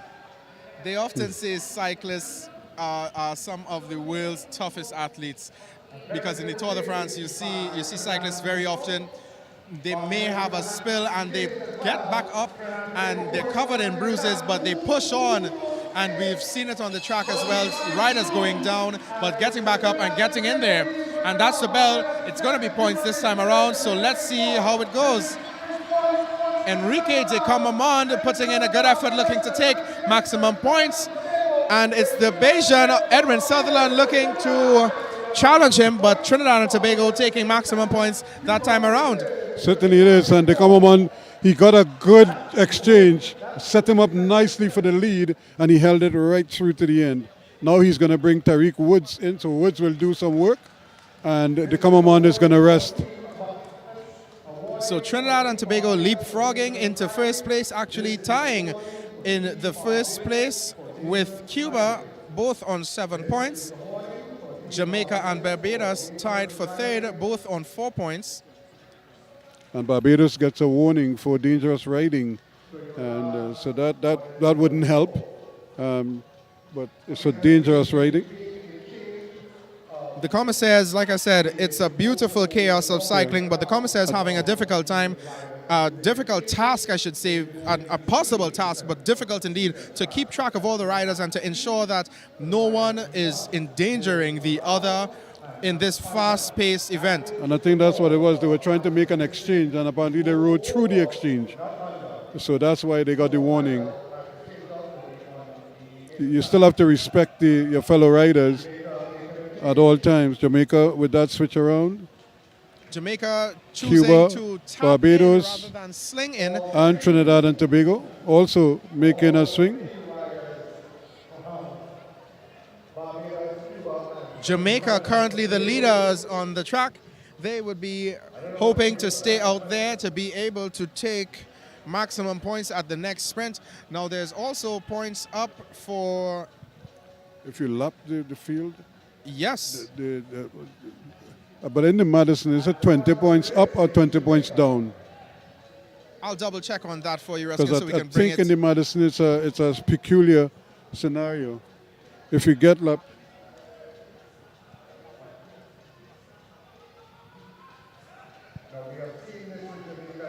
So it's 20 points up for the team that is able to lap the field.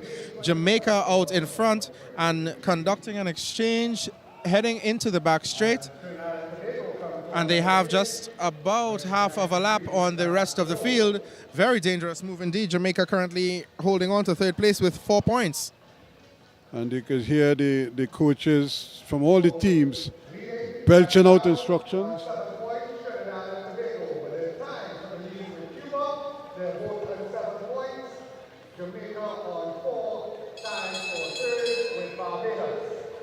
So here we go again. That's the bell, so points up for grabs this time around. So let's see. It will be Jamaica taking maximum points. Cuba looking to take that second bit of points. Tarek Woods also in there. Edwin Sutherland just edging Tarek Woods out on the line to take third. So he would have grabbed 2 points in that sprint. And again, Jamaica using a peculiar strategy. They've gone to front and they're trying to stay out front as much as possible. And of course, that will help them because they would now jump up to 9 points. So that will help their cause. So Cuba now goes to 10. And Jamaica leapfrogs Trinidad and Tobago into second place with 9 points. As you said, very peculiar strategy by the Jamaicans, but they are very much experienced in this event, and they know what they're doing, and they're giving it their all. So now it's all about, and there's also an endurance component to this race. Although people look at the sprints, remember you're sprinting so frequently in this race, and it's 120 kilometers. I could never forget or stop stressing that. And remember, if you're not in the race to be able to sprint for the points, then you're not in the race at all. True, so you have to stay. That's it. You have to be in the race to be there for when the opportunity arises to gather points. So we will see how this goes as the laps tumble down. 85 laps to go. And Jamaica trying to pull away again, but they're keeping close tabs on them. And they're all back together. Jamaica, Barbados, Trinidad and Tobago, and Cuba. With only 3 sprints out of 12, it's still anyone's race, I'd imagine. So there's the exchange for Trinidad and Tobago.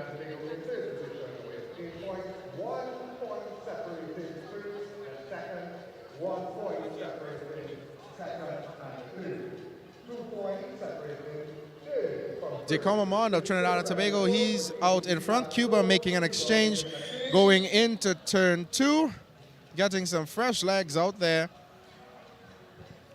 So this is it now because they must be sensing that they have to stay in position now.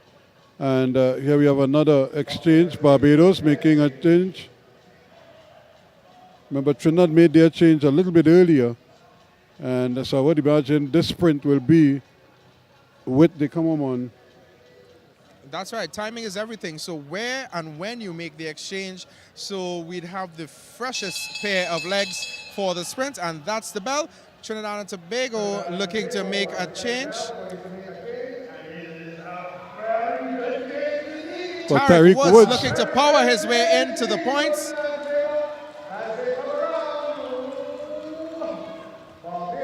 Not being able to get there, but still gathering some points. Cuba, Barbados, and Trinidad and Tobago. We'll get the updated point tally for you in just a short while. So again, Barbados gets 5, Cuba 3, Trinidad and Tobago 2, and Jamaica 1. So that means that Trinidad and Tobago now have 10 points, the same as Jamaica. Barbados on 11 and Cuba on 13. So that's the situation now. So Trinidad and Tobago have just slipped down the pecking order. They're 3 points behind Cuba now. And Barbados are 2 points behind the Cubans on 11. So it's going to be very, very interesting here now to see how they factor. Remember, they still have another 8 sprints to go. So 76 laps to go as well.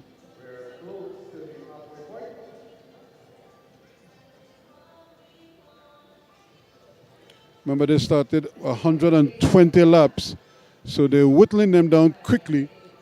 And inside of there, of course, the guys are putting out effort.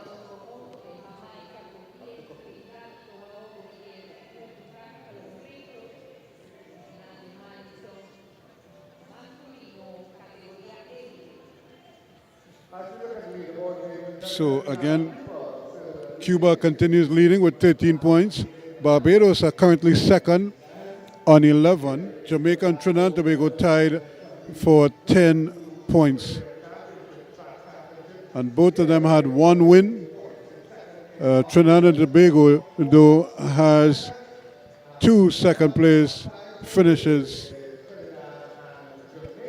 or two third place finishes, I should say, and a fourth.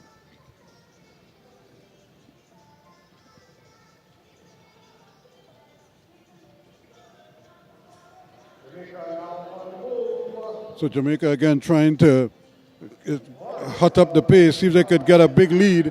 But Trinidad and Tobago and Cuba, everybody else, keeping close tabs on them, not allowing them to pull away like they did earlier. And now Trinidad and Tobago take the lead, and Bell is coming. So the commandant is looking for an exchange. Trinidad and Tobago right there. Cuba trying to pull away. Trinidad and Tobago now trying to keep Barbados there into second. Trinidad will finish third. Cuba will take the maximum 5 points. So they extend their lead to 18. Right?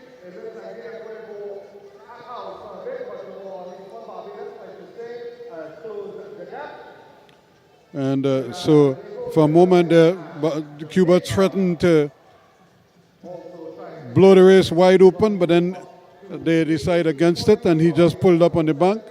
They come on there now. Trinidad and Tobago making another quick exchange, and trying to, I suppose, on the fly, work out the mechanics of these exchanges and where the benefits are.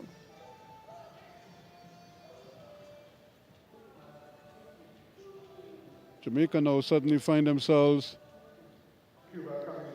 at the back. Jamaica not really making much of a change there.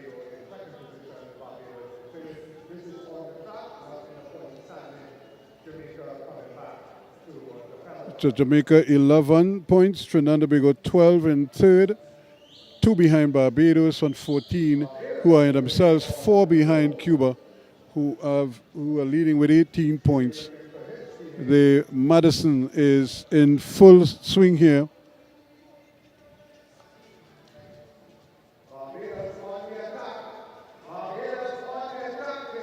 And now Tariq Woods, Barbados trying to fly out here. Trinidad and Tobago just a little bit late in making their exchange.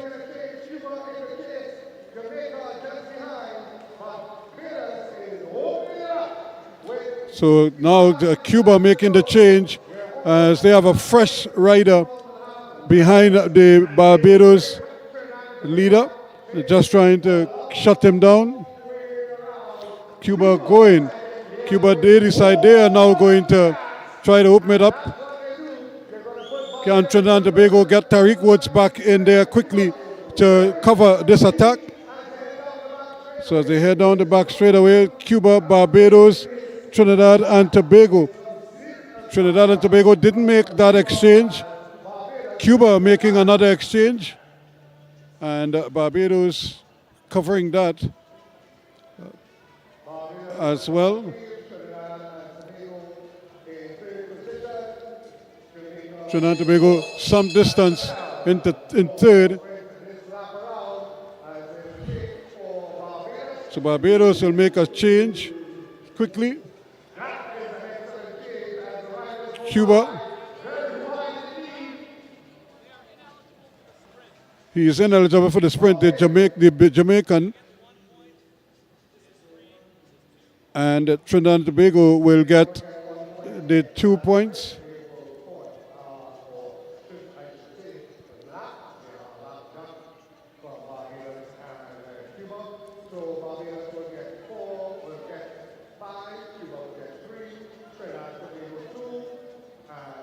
So Trinidad and Tobago gets another 2 points, but Barbados will get 5 and Cuba will get 3 there. So the Cubans go to 21, Barbados up to 19 and Trinidad and Tobago on 14.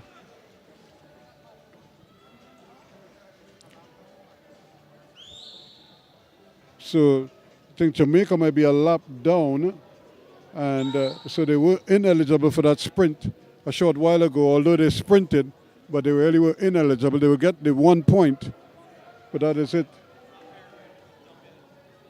So they're going to have to position themselves a little bit better, the Jamaicans, and try to time it better. They try to jump into the sprint, and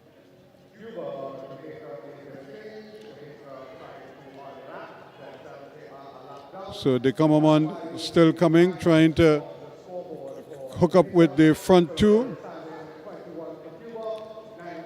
So they come on right there.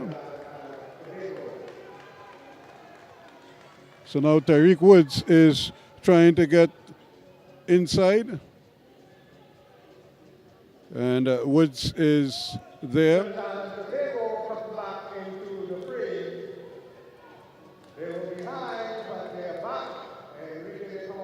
So they come on, puts Enrique, beats Tariq Woods in with the top 2. So Trinidad and Tobago currently in 3rd place.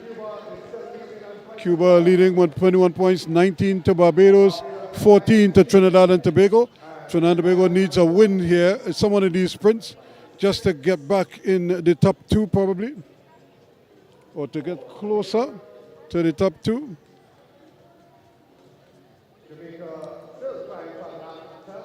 Jamaica still trying to come back from that, from being a lap down. They have a lot of work to do.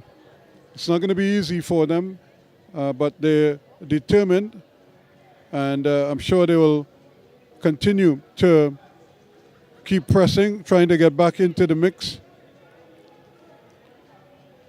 And as the front riders haven't really gone away, they might still be right there. Jamaica might still be coming back into the frame now. Crossing just over the halfway point, and just a bit in this, I always, it hurts me when I say it, 120 lap event. So we can see Cuba on 21 points, Jamaica being able to unlap themselves, and as you said, trying to get back into the fray as they come around for a sprint once more. Tariq Woods couldn't make the change. He got crowded out. And so maybe can he make the change this time around? It's left to be seen. Cuba makes a change. Here comes Barbados. Trinidad and Tobago again will have to settle for 3rd. Another 2 points. But they cannot really make that impression on the front 2, Barbados and Cuba and Barbados. Trinidad and Tobago really being on the back foot in that one as they were not able to make that change. So Tariq Woods going full gas, but Barbados being able to rush over the top. Tariq Woods, Trinidad and Tobago having to settle for only 2 points in that sprint. Sprint 7 of 12. So you can see it 5 again to the Cubans. So they go to 26 now. 22 to Barbados, 16 to Trinidad and Tobago. So the Commonwealth is in.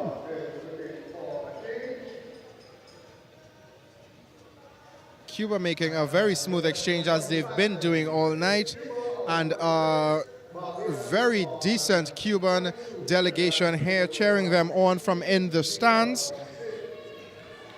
So the Commonwealth jumps, and is he going to try to attack them?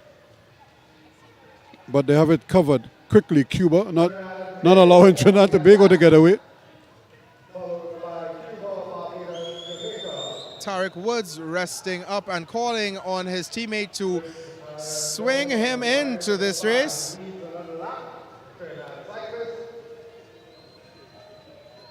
Enrique unfortunately not being able to get Tariq Woods back into the race just yet, because remember they would have missed that exchange earlier on. Tariq Woods putting in an extra bit of distance and Enrique needing to cover that distance as well before he can swing Tariq Woods back into it. So would this work to the disadvantage of the Trinidad and Tobago's team? We'll have to wait and see, but the youngsters very strong indeed. Well, now you can see Dekamamond is in the lap, and I'm sure he'll line up Tyreek Woods. Again, they're trying to time it a little bit better than they did before. And no doubt, try to keep each other as fresh as possible for as long as possible. And remember, in this event, both riders must finish the race. Not necessarily, Ruskin. If one rider, for whatever reason, let's say, for example, he had some sort of issue that would allow him to not be able to continue, right, yeah. then one teammate can continue, but the disadvantage there is they would have to power through the balance of the race with no chance help to rest. Yes. So the president of the commissaires panel confirming that for us that one rider from the team can finish the event in the event something were to happen to their teammate. So Trinidad and Tobago picks up another 2 points. Jamaica in 4th place, another 1 point for them. But it's again, Cuba just finding ways. Barbados picked up 5 points there. Cuba got 3. And so now Barbados are closing the gap a little bit. They're up to 27 now, as opposed to 29 for Cuba. Trinidad and Tobago on 18 points. And Trinidad and Tobago just about 9 points off of Barbados, but still holding on to a medal position, that being bronze at this point in time, with 4 more sprints to go. It is a difficult race. You could see the agony on the faces of the riders. But they're just seeing the agony that I was seeing from the time I saw the 120 laps. There's agony on my face right now, Ruskin, and I'm seated here next to you, and we are bringing all the action, word for word, as it happens, straight from the National Cycling Center here in Couva. I can only imagine what they are feeling. They're gonna have to dig deep here now. This is where the race can be won and or lost. They have to dig deep, real deep here now. Again, they decide not to make the exchange, Trinidad and Tobago. So the Commonwealth is going to do another lap. And so they're trying to maybe leave it as late as possible before making that exchange. And it might just be fatigue stepping in a bit, Ruskin.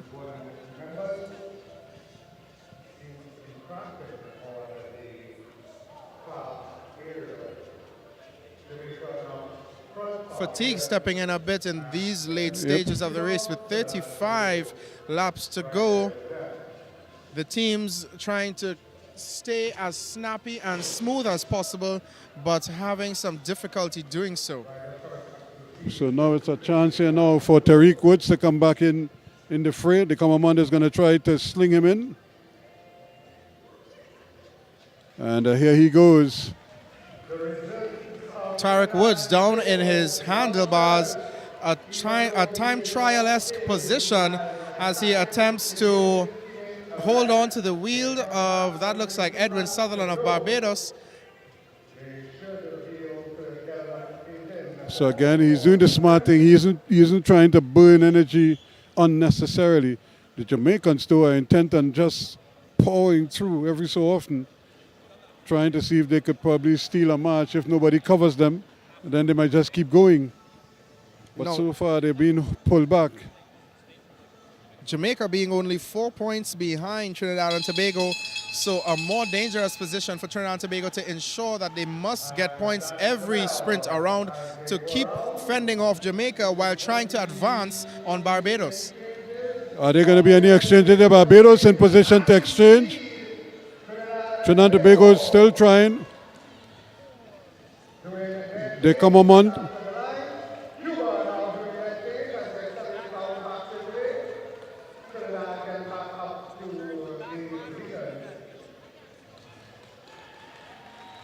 So the Commonwealth is trying to keep the tempo up.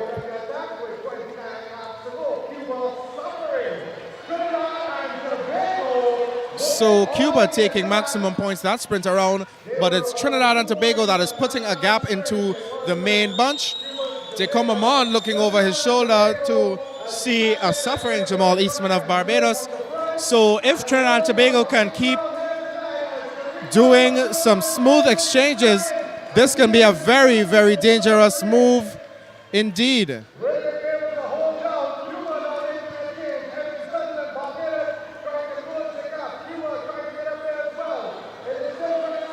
It's excitement, and the atmosphere is electric at the National Cycling Center as Trinidad and Tobago makes a move, but Cuba reels in Tarek Woods. Edwin Sutherland looking to make a move as well. Tarek Woods suffering just a bit for Team Trinidad and Tobago, but Cuba is moving, and Barbados makes an exchange, bringing Jamal Eastman into this race. Cuba making their exchange on the front straight. It's midway between the sprints, and the race is exciting. So it might just be that the teams are trying to exhaust the other teams as we come down to the final sprints. Tariq Woods certainly didn't have it there. He just seemed like a spent force, and the Commonwealth is the one who is going to have to pick it up for Trinidad and Tobago now, with Jamaica trying to close the gap on TNT. Remember, they're battling for that third spot there. Tariq Woods really is suffering on the bike right now. The Commonwealth trying to bring it back. I saw Tariq Woods slapping his hamstring earlier on. The lactic must be building up in there, and he's feeling that burn, but he's pushing through. 23 more laps to go. That is by no means a small number, Ruskin. So again, they're going to try to, I don't know if he's going to try to sling him in. Tariq is going to, or he sent him on, he's waved him on, tell him to do another lap. Just give me a time to catch a breather here. Tarek Woods looking on at the racing as he tries to recover. Enrique J. Comamond putting on an extra stint.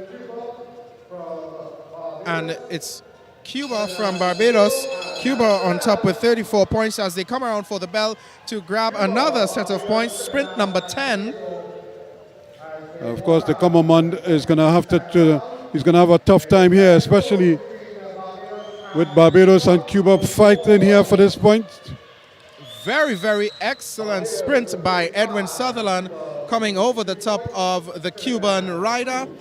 Barbados taking 5 points and so just narrowing the gap to Cuba. Yeah, they go to 35 and Cuba will go to 38, or 37 rather. Trinidad and Tobago. Trinidad up to 22 points now. So Trinidad and Tobago in a more secure spot as it relates to grabbing a medal in this Elite Men Madison final, having 22 points. Jamaica trailing behind with 16, but the heat of the competition is really at the front between Cuba and Barbados. And it's whether Tariq Woods can recover and spell the Commonwealth a little bit here in these, especially what we call the sort of the dead laps. Just try to keep him fresh as just spell him, just give him a couple laps rest. So I'm seeing Tarek Woods looking back for De Comamond. Will they be able to make an exchange?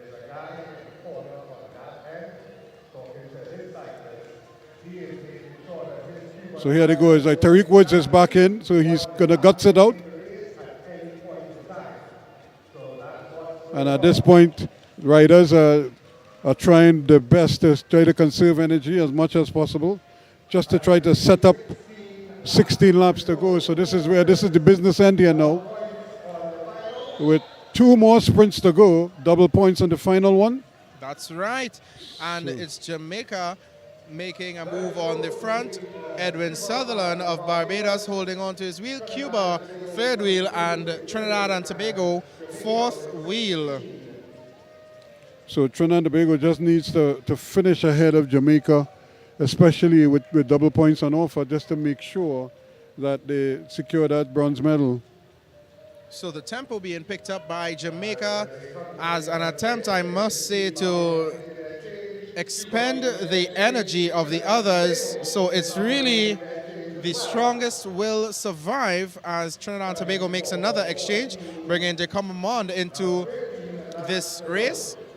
13 laps to go in this Madison event. It's been a very long 120 lap race, so even Edwin Sutherland having to make some adjustments to his shoes earlier on, because a lot can happen over 120 laps.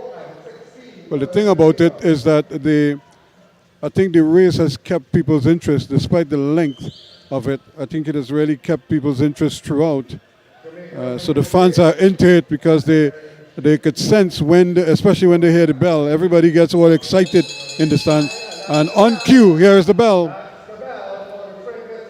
So sprint number 11, let's see how it will go. Cuba going immediately, getting a pair of fresh legs into this race. Barbados on his wheel. Will they be able to make a rush over the top?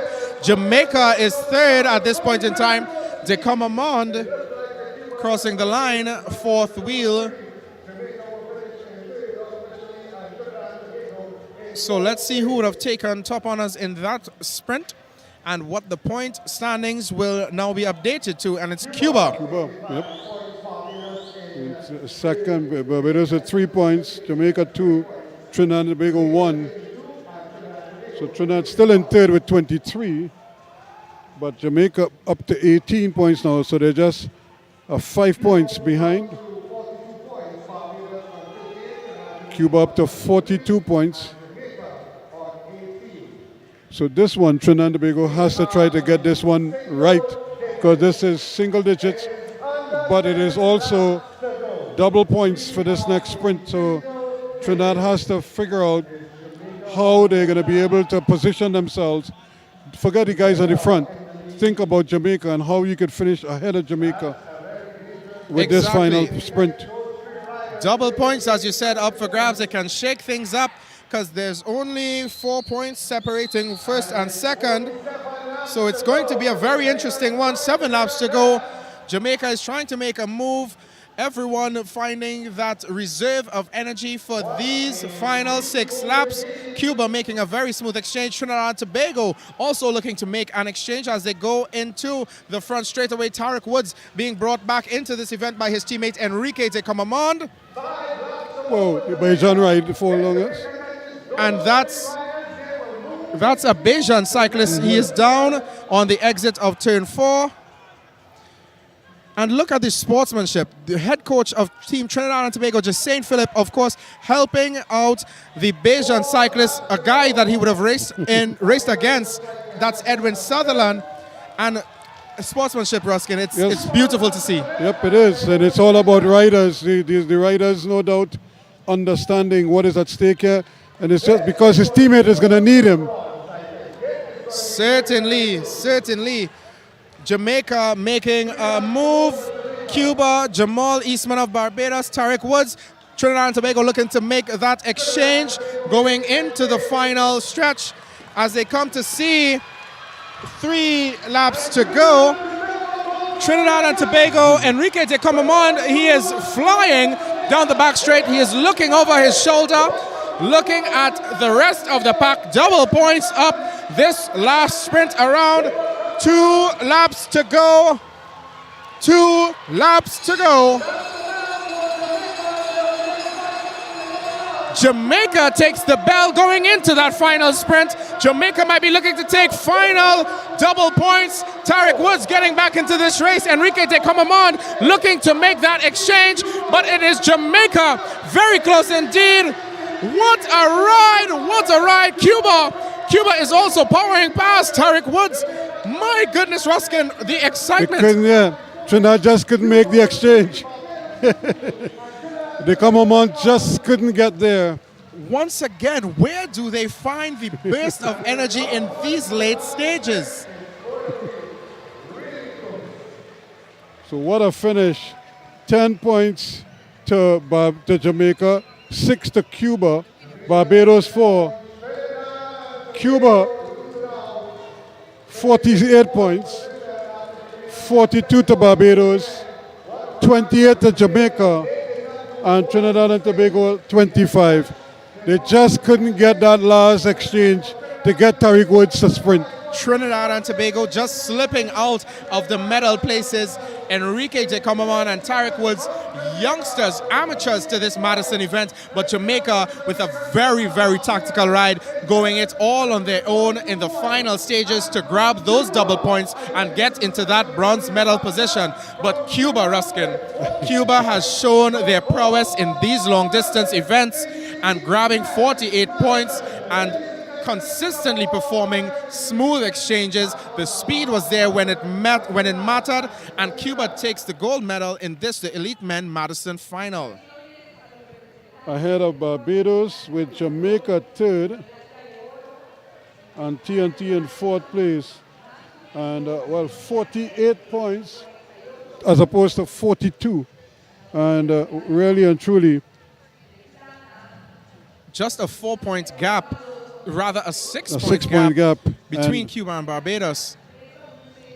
And even though Barbados got double points, because Cuba was right there, Cuba also got double points, and that kind of kept them in front. Originally, I thought it was just going to be 1 point or maybe 2 points separating them, but by Cuba finishing so tight, so close to them, that is what made all the difference in the end. Now it leaves one to wonder, would have Barbados been able to take it if Edwin Sutherland did not go down in those last stages of the race? But regardless, an excellent performance by all of the teams. Cuba and Jamaica going in with the most experience in this Madison event, but Barbados being able to push on through and grab that silver medal behind Cuba and ahead of Jamaica. Trinidad and Tobago, if that duo of Tarek Woods and Enrique de Comamon stick together and continue to train at this event, they will be up there the next time around, Ruskin. Well, again, it has to do with the mechanics, and it also has to do with a better understanding and an appreciation for the event itself, and also for the peculiar demands of this particular race, because it's not just, it's not a sprint. It's an endurance race, but it's an endurance sprint event, but it's also tactical as well.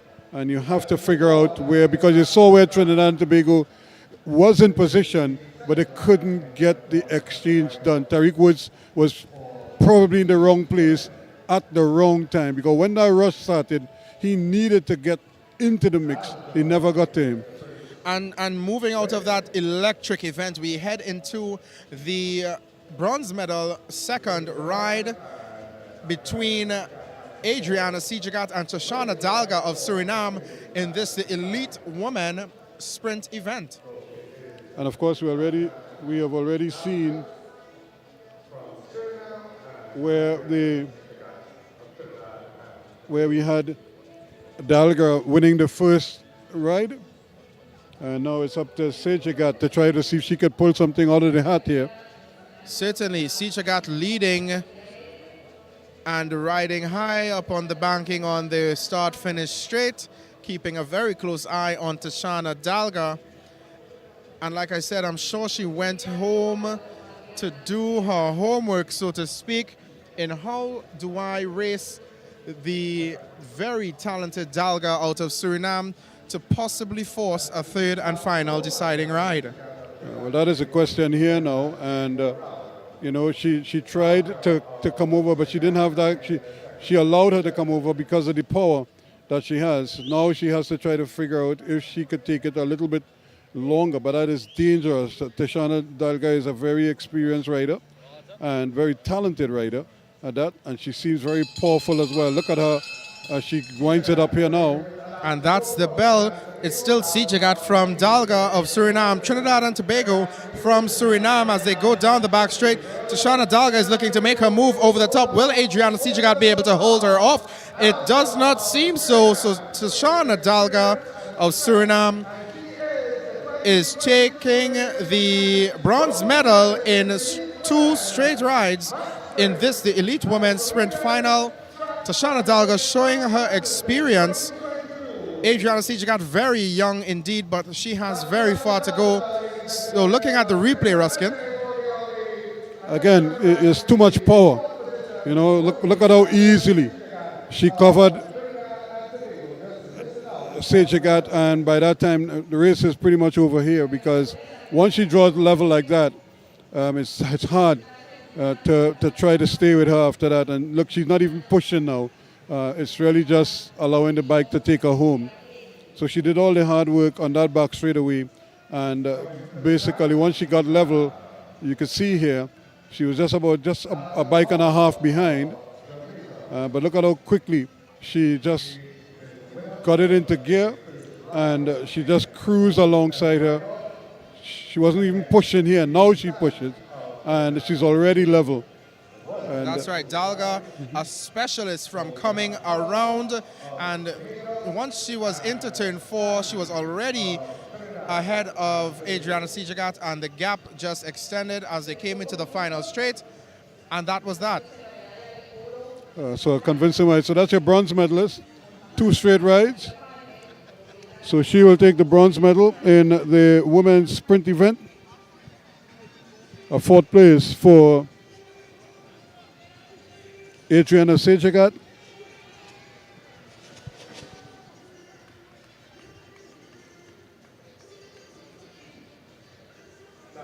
And now that brings us to the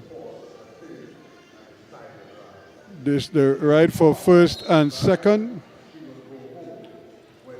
Delia Palmer of Jamaica looking for a 2nd gold medal here. Phoebe Sandy of Trinidad and Tobago would love to at least delay that by forcing a 3rd ride. Most certainly, Phoebe Sandy has her work cut out for her. Delia Palmer, like we've spoken time and time again, has the power. She has the presence on the track, and she leads at this point in time from Phoebe Sandy. Sandy laser focused on Palmer, so time will tell, Ruskin, if she'll be able to force a 3rd ride or... And watch the 2 coaches there.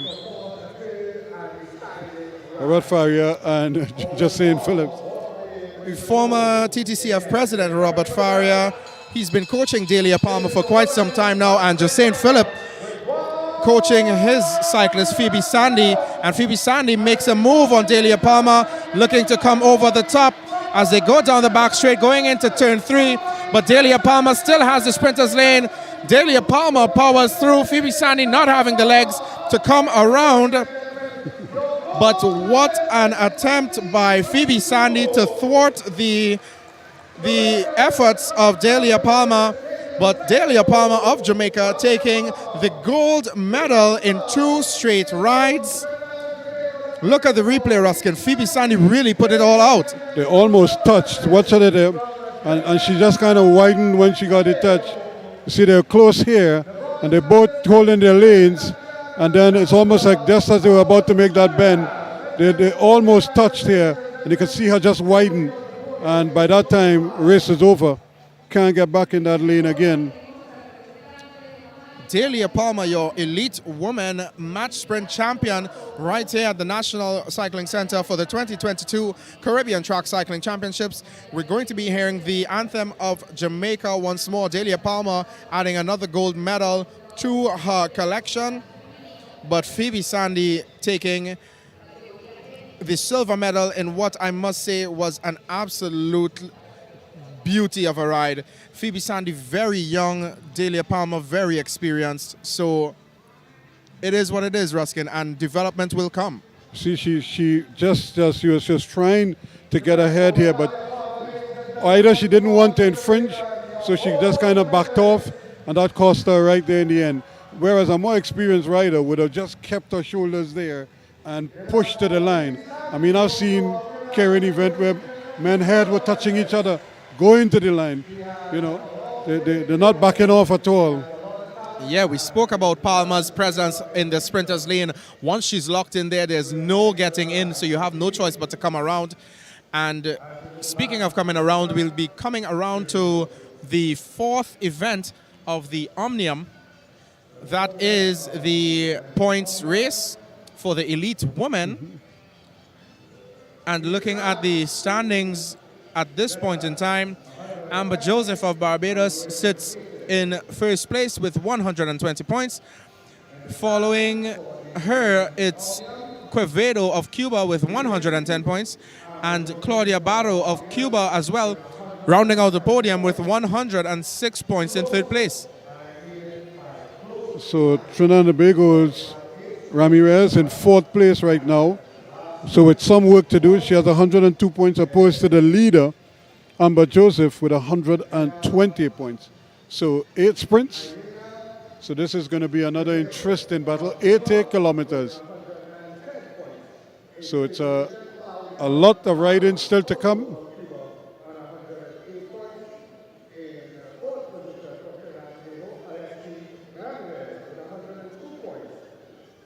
So quite a number of outstanding, 6 of them on the track.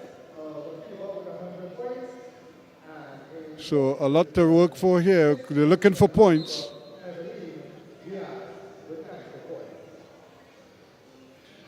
And that's the whole objective here. Men looking for points, or women, I should say, looking for points at this point in time. Desperate to get into position. So they have a rolling start.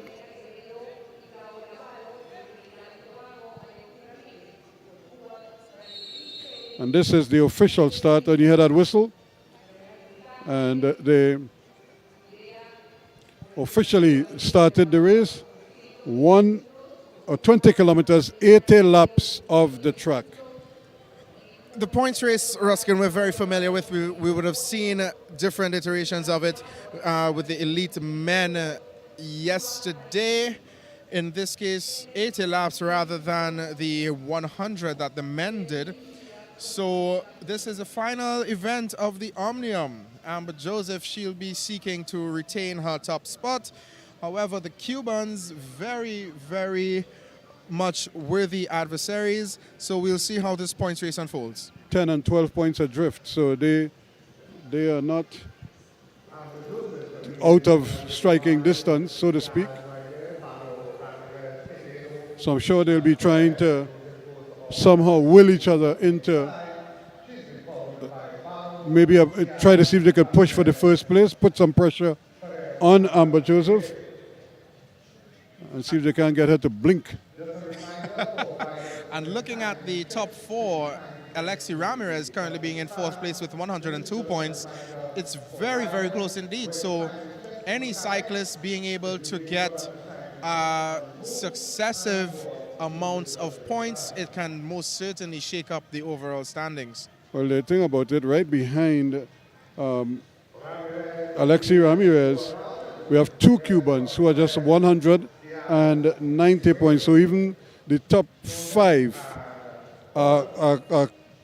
could still be, they could still factor in here when it's all said and done.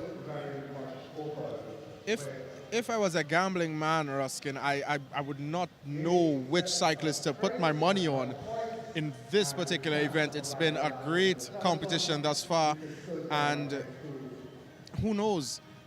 Will it be Amber Joseph? Will it be Quevedo? Will it be Barro of Cuba? I know the Cubans in the stands here this evening, they will be cheering on their cyclists. I know we have the Bajan contingent in there as well, and of course Alexi Ramirez racing in front of her home crowd. So we'll see how it unfolds. And Amber Joseph is leading them out, so she's trying to burn some legs early. And of course there is points for any cyclist that is able to lap the field. We'll see if anyone seeks to make that sort of move. Can be a very consequential move at that if it does happen. You know, as we're talking about these distance races and riders trying to push out into the front. You know, we've seen like events like the Tour de France, for example, riders leave very early. You know, they attack early and they let them go. You know, and they're out there for maybe 90% of the race. And it's only when they get down into the last 10 kilometers or so, then you see the peloton trying to bring them back. Here, the riders can, it's difficult because it's a lot of laps. You want to be going around and around and around, riding by yourself. You have no help at all, nobody to even draft off of. So all of that will factor in here as to how these riders determine what they want to do. Sprint. So that's the bell. They'll be coming around for the first sprint. Amber Joseph still leads out of Barbados. We have two Cubans on her wheel. Alexi Ramirez making an attempt to get in there and get into the points. Very close indeed for third and fourth, but we'll see what the official results say at the end of that first sprint. So again, the Cubans are in position here to keep the pressure on Amber Joseph. And they know exactly what is at stake here. And now Ramirez decides this sprinting thing is not for me. And she decides she's going to try to pull them out, lead them out for as long as possible. Ramirez unfortunately missing out on that first bout of points. Amber Joseph taking 5, Quevedo taking 3 points, Perez of Cuba taking 2, and Diaz of Cuba taking 1. So for the fourth place position right now, Perez and Ramirez, they are actually tied on 102 points. So Alexi needs to put the work in to ensure her place in this race. And now we saw Ramirez hint at probably taking it out by herself. I want to believe that before this race is over, she is going to seriously put her nose in front there and test the mettle of the others. It may reach to a point where they may not want to track her down, and that might very well work in her favor, because we have already seen her do a similar thing yesterday when they didn't want to come with her and she lapped the field. And there goes Alexi Ramirez of Trinidad and Tobago, breaking off the front of the main peloton as we have 65 laps to go. Points up for grabs, 7 more sprints. Diaz of Cuba, she's also out there with Alexi Ramirez. Will they be able to work together to get a lap up on the field? We'll wait and see. And Diaz is the rider who is in the cellar position at the moment in 6th place. So again, the Cubans there's a strategy here, because she's the least likely to win the event from this position. So what they're basically doing, they're sacrificing her to some degree, and the others are just keeping an eye on Amber Joseph there. Anywhere she goes, they go. I think that's exactly what's going on. And who knows, Alexi Ramirez might be able to reap a bit of the benefit of the strategy that is involved. Alexi and Diaz, they are currently working together, just having, I would say, about 50 or so meters of a gap on the main bunch. Alexi opening up for Diaz to take over. So they're going to come for sprints here now. That is the bell. Alexi Ramirez of Trinidad and Tobago and Diaz of Cuba, they are out in front. So we'll see who will sprint for those 5 points, and it's Alexi getting up. Diaz will have to come around.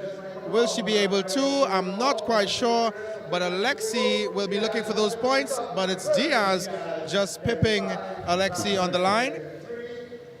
For those 5 points, Alexi picking up 3 in that situation.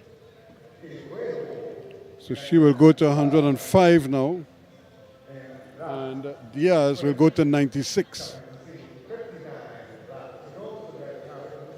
So it's Diaz collecting 5 points, Ramirez collecting 3 points for Trinidad and Tobago, Amber Joseph of Barbados collecting 2 points, and Quevedo of Cuba collecting 1.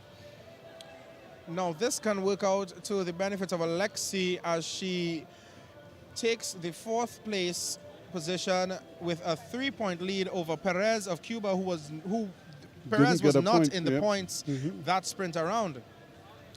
So again, it's going to be interesting to see, because like I say, at some point I just feel Ramirez is going to go out there and try to stay out there, and if nobody comes with her, then she might very well be able to pick up a couple of these points easily. Now Amber Joseph is trying to sneak away. A very dangerous move indeed. The Cubans responding immediately. That is number 6. Quevedo of Cuba responding to Amber's move. So it's now Quevedo and Joseph out in front. Cuba and Barbados. Alexi Ramirez seemingly rubbing a bit of shoulders there with the cyclist out of Cuba as they jostle for a bit of position. That is number 34, Barro of Cuba, who currently sits in 3rd position overall. So again, Ramirez was trying to get the angle, but she was holding her lean, not allowing her to get in. But again, it's really now, it gives Cuba a huge advantage because they can take turns at working on Amber Joseph. You know, every time she moves, they move, or some one of them moves, while the others either just sit and wait and save energy in the meantime. Amber has to work hard and try to cover almost every attack that is thrown at her. And while it's an individual event, just having the amount of persons from the same country trying to attain the same goal, it's going to be hard on the individuals who don't have supporting teammates in there. Amber Joseph and Alexi Ramirez specifically. Cuba, as you say, they can launch an attack and they have to respond, launch another attack and they have to respond, because regardless of what, Cuba has the majority in this race, so the possibility of them grabbing 2 medals, it's very, very high. Well, the only other option I feel that Ramirez has is to hold on to Amber's wheel and see, because Cuba won't act until she acts right now. So right where Ramirez is really a good place, because they will always respond to what Amber Joseph does. And Amber is leading them out now. The Cubans are just biding time there right now. They're not working too hard. Now that changes. So at the sound of the bell, the Cubans get up. That was Barro in there, Quavado as well. But it's Amber Joseph still out in front as they go down the back straight. But I believe that's Quavado trying to come around on the outside. Barro, I should say. But Amber Joseph will take maximum points that sprint around. Barro looking to take 3 points as we await the official update of the tally for sprint number 3. 50 laps to go, Ruskin. Yes, it is. Amber Joseph, 5 points. Barro, 3. And Perez, 2. Quevedo also picking up 1. So it's a very interesting battle here now. So Amber Joseph continues to lead with 132 points. Cuba, Elena Quevedo on 115. So that's 17 points behind. Claudia Barro, Arango, also of Cuba, 111 points in 3rd place. Trinidad and Tobago's Alexi Ramirez in 4th on 105. Cuban Perez in 5th place at 104. And the other Cuban, Diaz, is in 6th place on 96 points. So still a lot going on here, and another opportunity to sprint in a short while. 5 more sprints to go.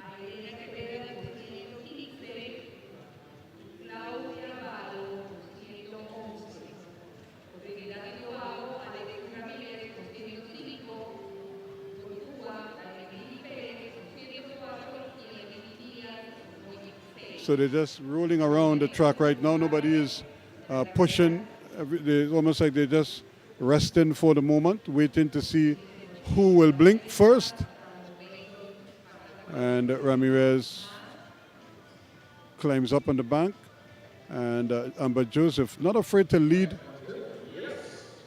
even though she is the overall leader of the race. She's not afraid. She's not averse to putting in work as well. But she's keeping tabs on the riders. She knows Quevedo is the one, number 6. So that's probably the number that she's marking the most to make sure that she doesn't get any kind of advantage over her. So that is always going to be the challenge here. And now Ramirez is looking to hut it up a little bit. And Perez is making a quick response right behind her. So you see Perez is there again. And that is the wonderful advantage that the Cubans have. They could send somebody to cover every attack. Just now it was Diaz, now it's Perez. So Perez and Ramirez. Ramirez back in front now. So they're taking advantage. They're taking turns rather of riding out in the front.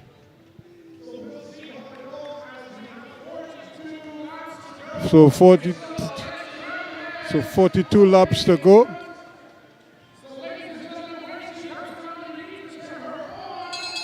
And here they come for the bell.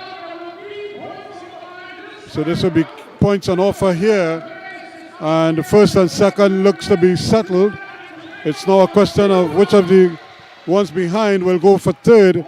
But Perez and Ramirez. Ramirez, not a real sprinter. But again, Perez comes over and takes the points. 5 points to Perez. So she is up to 109 points now. And Ramirez will go to 108, so she will probably just leapfrog her as well. And Joseph came off the race leader, lost a wheel, but she's back on a bike here now. That could be interesting indeed. If she's able to get back in the mix. So Perez goes ahead of Ramirez by a point, 109 to 108.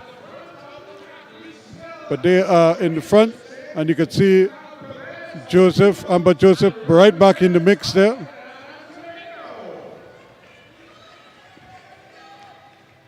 And again, Ramirez and Perez out front, sharing the load.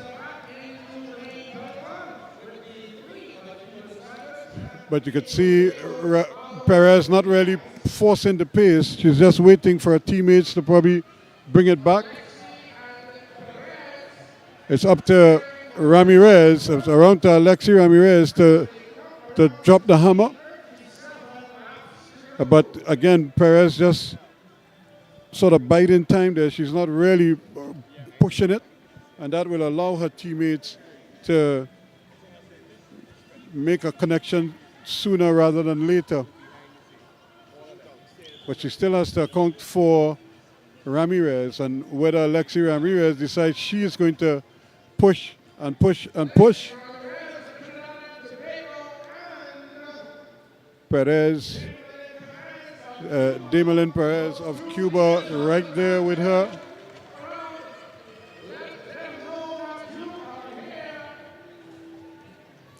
And again, Alexi Ramirez just maintaining that lead, the short advantage that they have. Not really able to separate themselves from the pack by much. And so it's just a point separating the front two, 109 to 108, Perez over Ramirez. So there's a lot at stake for them as well in terms of points. They're currently sitting fourth and fifth. And just ahead of them is Barrow of Cuba, who is on 113. So should Ramirez win, she could close the gap on Barrow in third place. And if Barrow doesn't get any points, then she could join her on 113 points. So there's a lot going on and a lot to figure out in the next couple of laps. 32 laps to go. And still, it's Ramirez and Perez sharing the load out front. In fact, they've increased their lead just that little bit now, and they come for points again. And that's another opportunity there for more points for Trinidad and Tobago and Cuba. Perez, remember, 1 point separating them. And can Ramirez come over? She's not really noted as a sprinter. She's trying to come over, but she just doesn't have the legs for it. But Perez will go further ahead, go a further 2 points. It will be 114 to 111 now. And Barrow of Cuba will pick up a point while Amber Joseph picks up 2. So Amber Joseph is being smart here. She's being coy as well. So you should see 29 laps to go.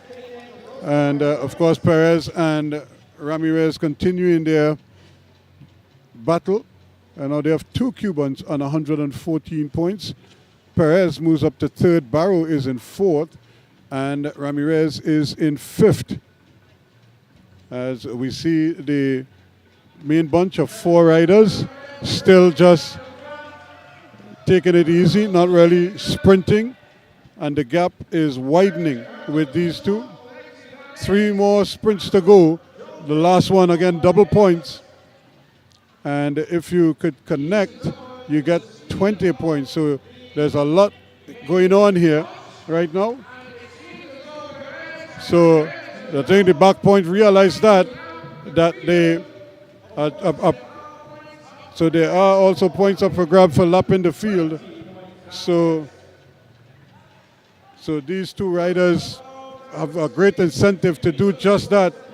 And they're telling her to try to catch that main bunch. You see Coach Jacin Phillips battling with her, telling her to get the connection. But Perez is right there. Perez not letting her go. And she understands exactly what is at stake here, which one of them. So now Perez takes over. So Perez is gonna make the connection.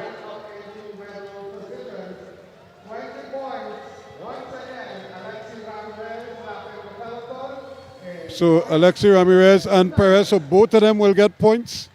So both of them will get 20 points for lap in the field. So that will move her up the standing significantly. Ruskin, and I think like Alexi would have heard you earlier on because you called it and you said if Alexi is able to put out the performance that she did yesterday evening and lap the field and get important points, she is up into the medal positions with Perez, your new leader of the Omnium, on 134 points. Tied actually with Amber Joseph of Barbados, also on 134 points, and Alexi Ramirez 131 points. In 3rd place. So what a fantastic ride that turned out to be. And so now it's a question of maintaining now.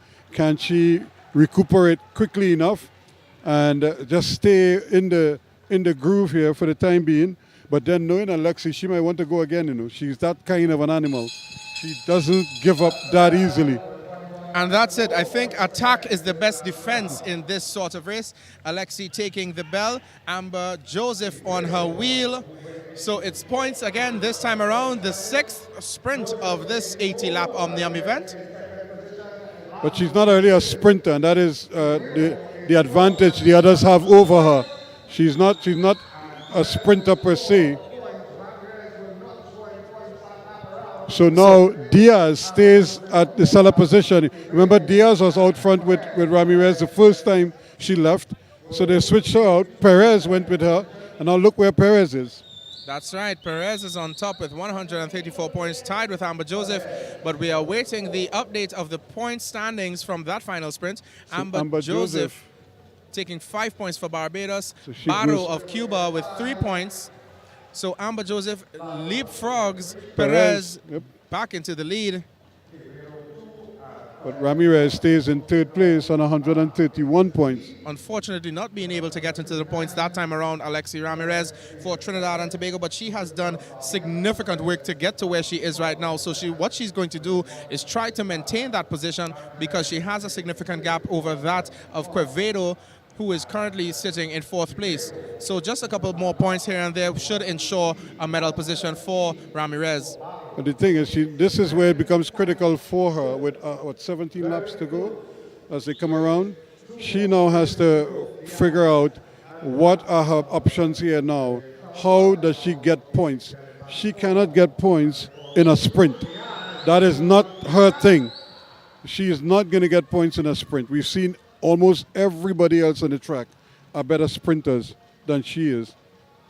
So her best bet is to go out front and try to stay out there as long as possible and see if she could pick up points. As they say, pick up points the cheap way. Take it long is the strategy that Ramirez needs to use, because as you said, everyone else on the track is able to sprint, and Ramirez is just being caught out of that sprint, falling out of the points. So she may just have to take it long, at least for one more sprint, just for a bit of insurance to maintain that bronze medal position. But it's going to be very interesting with 2 more sprints in the bag between Amber Joseph and Damelin Perez. 139 from 135. It's still, I would say, anybody's race. Yep. And it's going to be, the race is nicely poised. It's delicately poised at the moment. And like I said, it's strategy now. Amber Joseph knows that she can sprint with anybody in this field. But she doesn't want to get caught in because there's so many Cubans in there. She doesn't want to get boxed in anywhere in any. So she has to ride smart. You see, most times she's assuming positions high on the bank, out of harm's way. She doesn't want to get caught inside of there. But if you look at Alexi Ramirez now, she probably is just biding her time because she knows that she cannot sit there and wait. She has to do something. She has to be proactive and try to keep herself in that 3rd place at the moment. And there goes Diaz of Cuba launching an attack. Amber Joseph keeping her within her reach with, I believe that's Barro of Cuba on the wheel of Amber Joseph. Alexi Ramirez just rounding out the 6 on the track. She is holding on, and that's the bell as they're all back together again. Diaz, I assume, trying to just stretch them out the lap before the sprint, so to possibly allow for the advantage of Barro. As we can see, Barro trying to make her way around Amber Joseph at this point in time. Let's see who will take maximum points. Amber Joseph again. And Ramirez was fighting for 2 points as opposed to 1 point there right at the line. It would be interesting to see if she was able to get up for that 2-point advantage. And as you say in cricket, Ruskin, every single counts. So if Alexi can pick up 1 point or 2 points in this penultimate sprint and going into the final sprint for points, it definitely will count in terms of keeping her in that bronze medal position. So we see how the updated goes. But Amber Joseph still in front from Perez with Ramirez. And so we wait to see how it goes. Perez came up and she got the 2 points. Or rather, she got 1 point. Perez got the 2.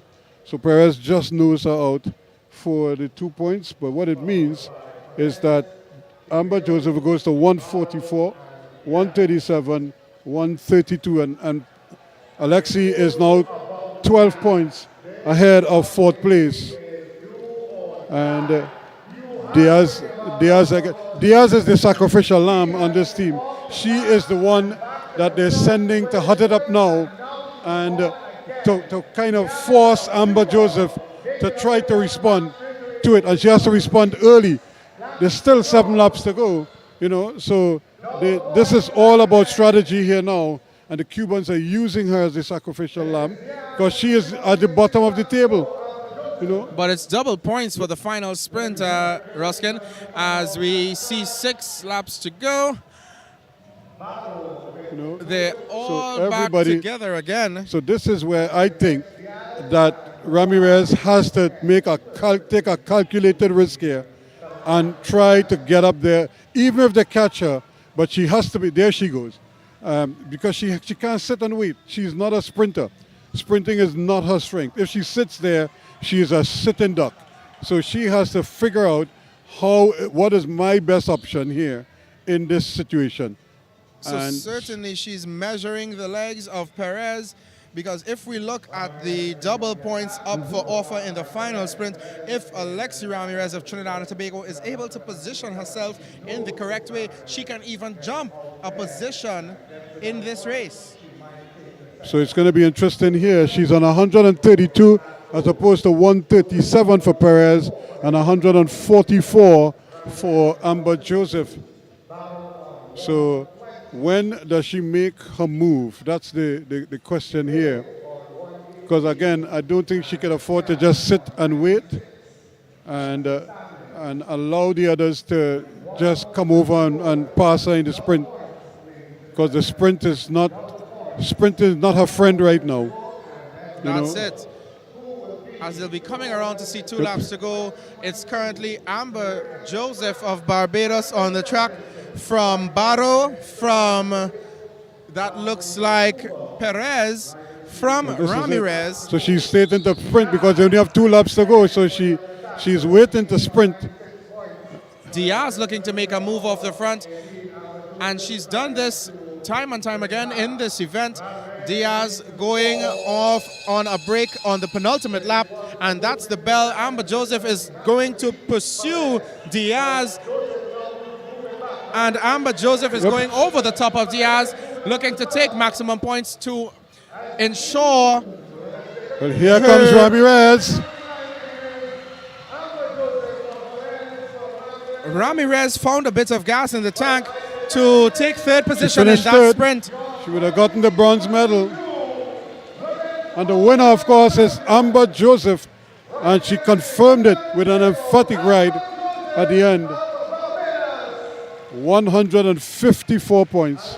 143 to Perez and 136 to Ramirez. Amber Joseph, the reigning Pan American champion, has taken the gold medal in this elite women's Omnium event here at the 2022 Caribbean Track Cycling Championships.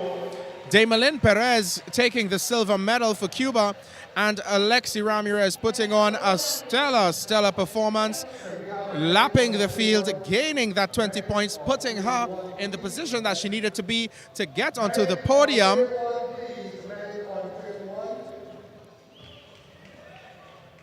One of the Cuban cyclists, fatigue just getting to her, but we're looking at the replay for the final sprint. It is Diaz who was out in front.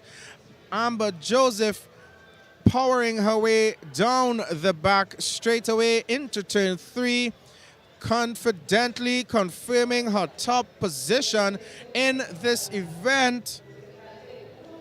Amber Joseph, Alexi Ramirez, who we know she's not a sprinter, but still coming to take 3rd place in that final sprint. An excellent performance by all. One of the Cuban cyclists just requiring a bit of medical attention. Ruskin, it's not been an easy day for these ladies. We have to give it hats off to them. Yeah, because remember, they were taking turns at pushing and trying their very best to hot it up, as we say, in cycling. Diaz, she of course finished bottom. She finished at the bottom. Evelyn Diaz Matos of Cuba, she finished on 98 points, but she gave it her all, and you could see the effects of her efforts there, because she was the one who, as I said, she was the sacrificial lamb. Every time they wanted somebody to launch an attack, Diaz was the one who put her hands up, and she's feeling the effects of it now. Superb riding by all the medical team attending to Diaz of Cuba. Exhaustion, it happens, it's a part of the sport, but I know she's in good hands. The SWRHA providing medical services all weekend long, and she will be well taken care of. An excellent effort by all our cyclists in the Elite Women Omnium event. What a race, and do you know what I'm glad about? I'm seeing a lot of young people in the stands, and you know, and like I said, we'd never know who might be the next Tennille Campbell or the next, you know, Quincy Brown, as the case may be. And so it certainly is a great opportunity for them. And I think we're getting ready for a few presentations coming up in a short.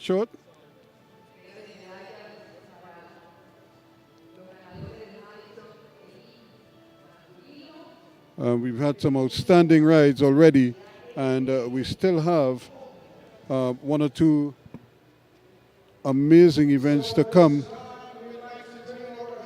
We have the junior men Keirin and the elite men Keirin, which will close off proceedings here this evening. The elite women Omnium, the elite men Madison final, and the elite women sprint final. But I'd like to take this time to thank our kind sponsors for assisting us in making this event possible. I would like to thank the sport company. So again, we're just getting ready for some more medals, but like I said, we've had some outstanding rides already today. This is the final of the 6 sessions over the 3 days. We've had 3 morning sessions, and we have 3 evening sessions, evening into nighttime sessions. This, of course, is the 3rd and final one of those nighttime sessions here at the Cycling Velodrome in Balmain, Couva. And again, it's a Sunday evening in Trinidad and Tobago, so a lot of families taking the opportunity to come on over and spend some quality time together watching some outstanding riders representing their national teams and showing tremendous ability and execution on the track. And as we saw there from Evelyn Diaz of Cuba, she gave it everything. And of course, she's now feeling the effects of that. But you can see just some of the families out there watching on. And we had the ambassador from Cuba, we have the ambassador from Jamaica here. And, I saw Roger Gibbon was here yesterday, and several other top local cyclists. Michael Phillips, himself a former national champion and a former president of the Cycling Federation, performed yesterday. He's performing now, singing and playing his guitar, and doing a pretty good job of it as well. So it's been it's really been a fantastic 3 days, and the Cycling Federation, together with the Sports Company of Trinidad and Tobago and the UCI, they have really put their heads together here to bring this event to fruition, and it really represents just the start of things to come, because with events like these, and once Trinidad and Tobago shows that it can successfully host events like these, Trinidad and Tobago could easily become a satellite center for the UCI, and that means that riders from all of the Americas and even from beyond can come here to train and perform and get maximum points, crucial UCI points towards World Cup and Olympic qualification. So here they come for the elite women's sprint. Teshana Dalja of Suriname in 3rd place. Phoebe Sandy of Trinidad and Tobago is 2nd, and Delia Palmer of Jamaica, who won in 2 straight rides over Sandy, taking the gold medal, her 2nd gold medal. And there is Dalja of Suriname, Tachana Dalja, and there is Phoebe Sandy of Trinidad and Tobago. Phoebe Sandy. And the bronze medal going to Tachana Dalja of Suriname.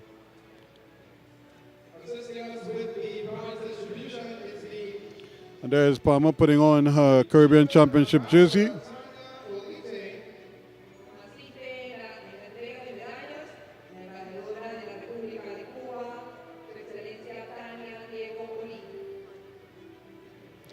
And now she receives her medal, most importantly. And I'm sure she'll be a proud lady indeed as we get ready for the playing of the national anthem of Jamaica.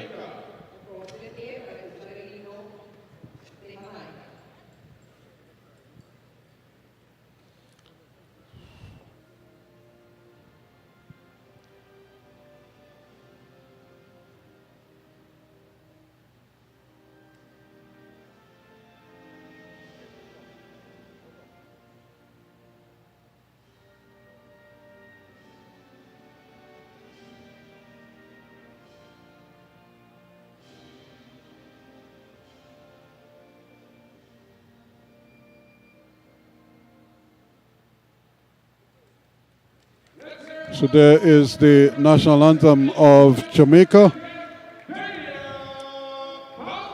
So Delia Palmer doing the honors and receiving her gold medal, as which she so richly deserves. But spare thought for Phoebe Sandy for putting up a good performance despite losing in 2 straight rides. So that's one of the presentations completed. And we still have a couple more. We had an amazing Madison. In third position, Jamaica. In second position, Team Barbados. And taking the gold medal. And the gold medal goes to Cuba. For the year 2022, Cuba. So Cuba doing the honors in the Madison event. Jamaica with bronze, Barbados with silver, and the Cubans with the gold medal. Alejandro Parara Perez and Leandro Marcos Viduero. That's the Cuban pair, ahead of Edwin Sutherland and Jamal Eastman. And remember, Sutherland fell, and Josane Phillips ran to his assistance, put him back in his bike, and then give him the push that got him back into contention to hook up with his teammate. They end up getting silver. Jamaica with Jerome Forrest and Andrew Ramsey filling third place. But more importantly, Trinidad and Tobago, the young pair of De Kamamond and Tariq Woods, gave a good account of themselves, but just came up short in the end. So a 4th place finish for them, and no doubt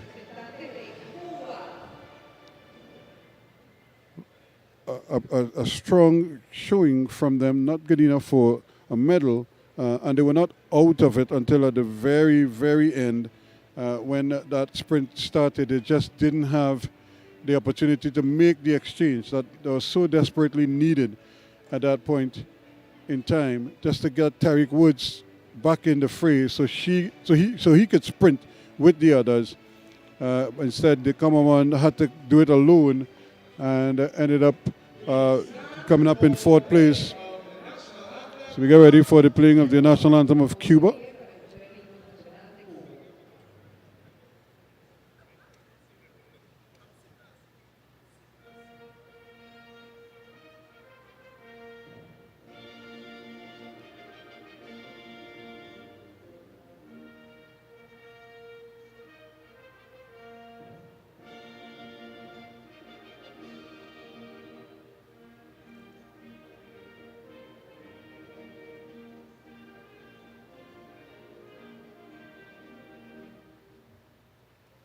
So that is the national anthem of Cuba. 2022 Caribbean champions Cuba in the elite men's Madison event.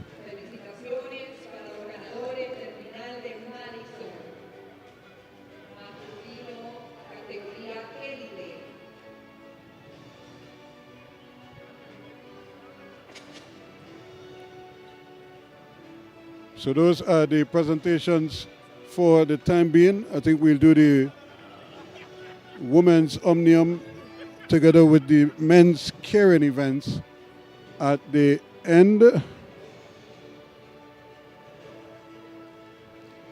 So we're going to get back to the action on the track, which is expected to be a keen battle.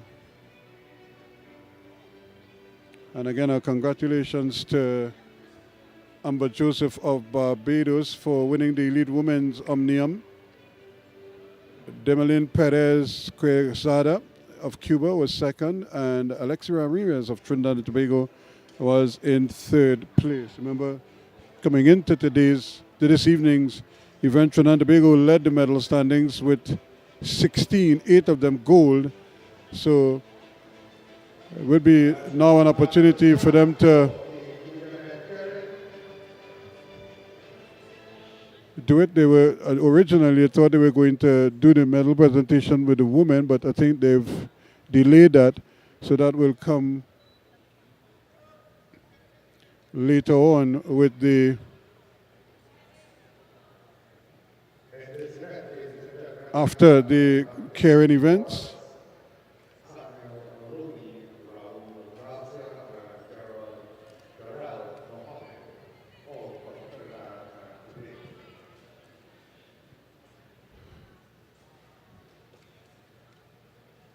So we're back on the track now.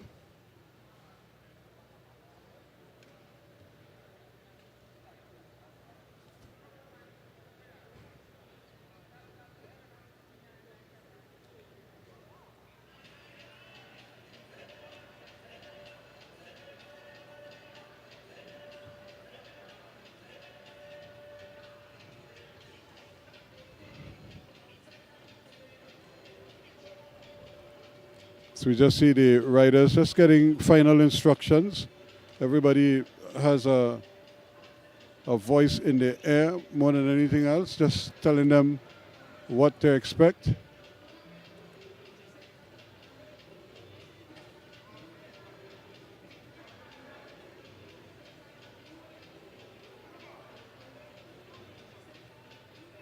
So 4 Trinidad and Tobago riders across the track. The junior men's Keirin final.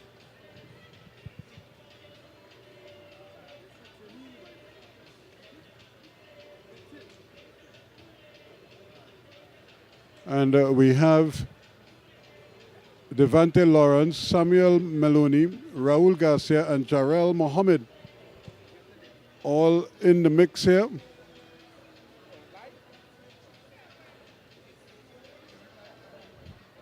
So here they are lining up now, just waiting for final instructions from the starters. The commissaires there, and the gurney is on the track. And when he comes around, they will get the whistle. There is the whistle, and there is the start. And again, the riders have to fall in that order: 1, 2, 3, 4. From bottom to the top on the track, and that is the order in which they fall in behind the gurney. So Devante Lawrence, Samuel Meloni, Raul Garcia, and Jarrell Mohammed in the junior men's Keirin final.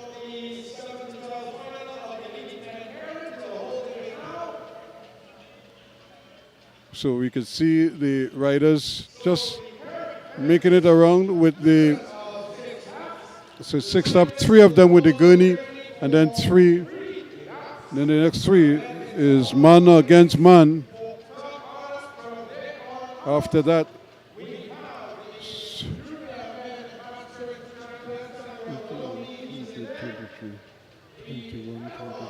so they're in that order: Devante Lawrence, Samuel Meloni, Raul Garcia, and Jarrell Mohammed. That's the order that they are right now.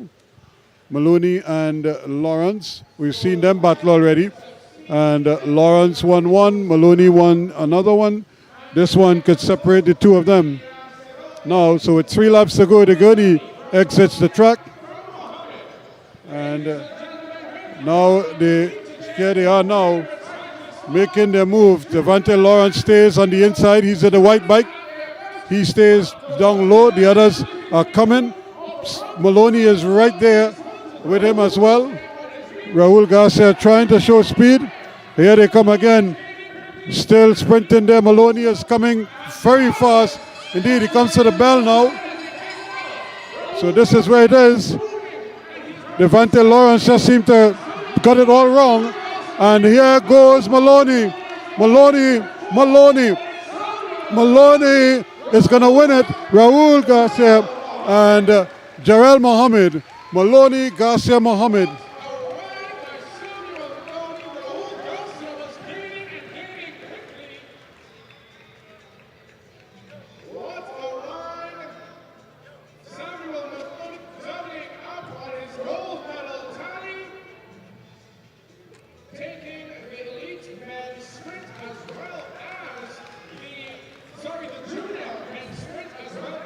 So Maloney, who won the junior men's sprint event, he now adds the junior men's Keirin to his medal tally.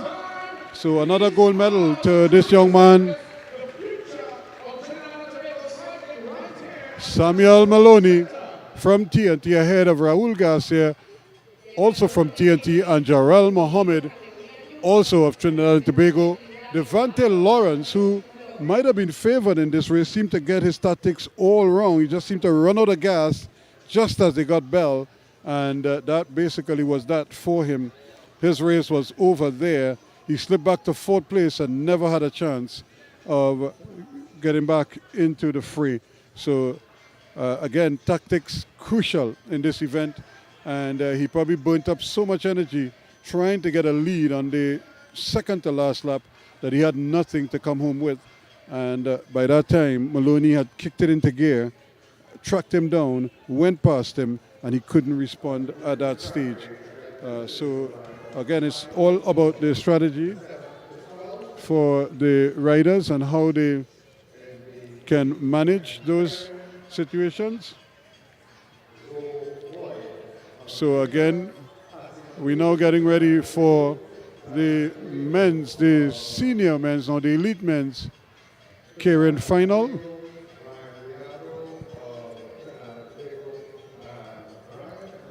So the elite men's Keirin final is going to bring the curtains down on proceedings here.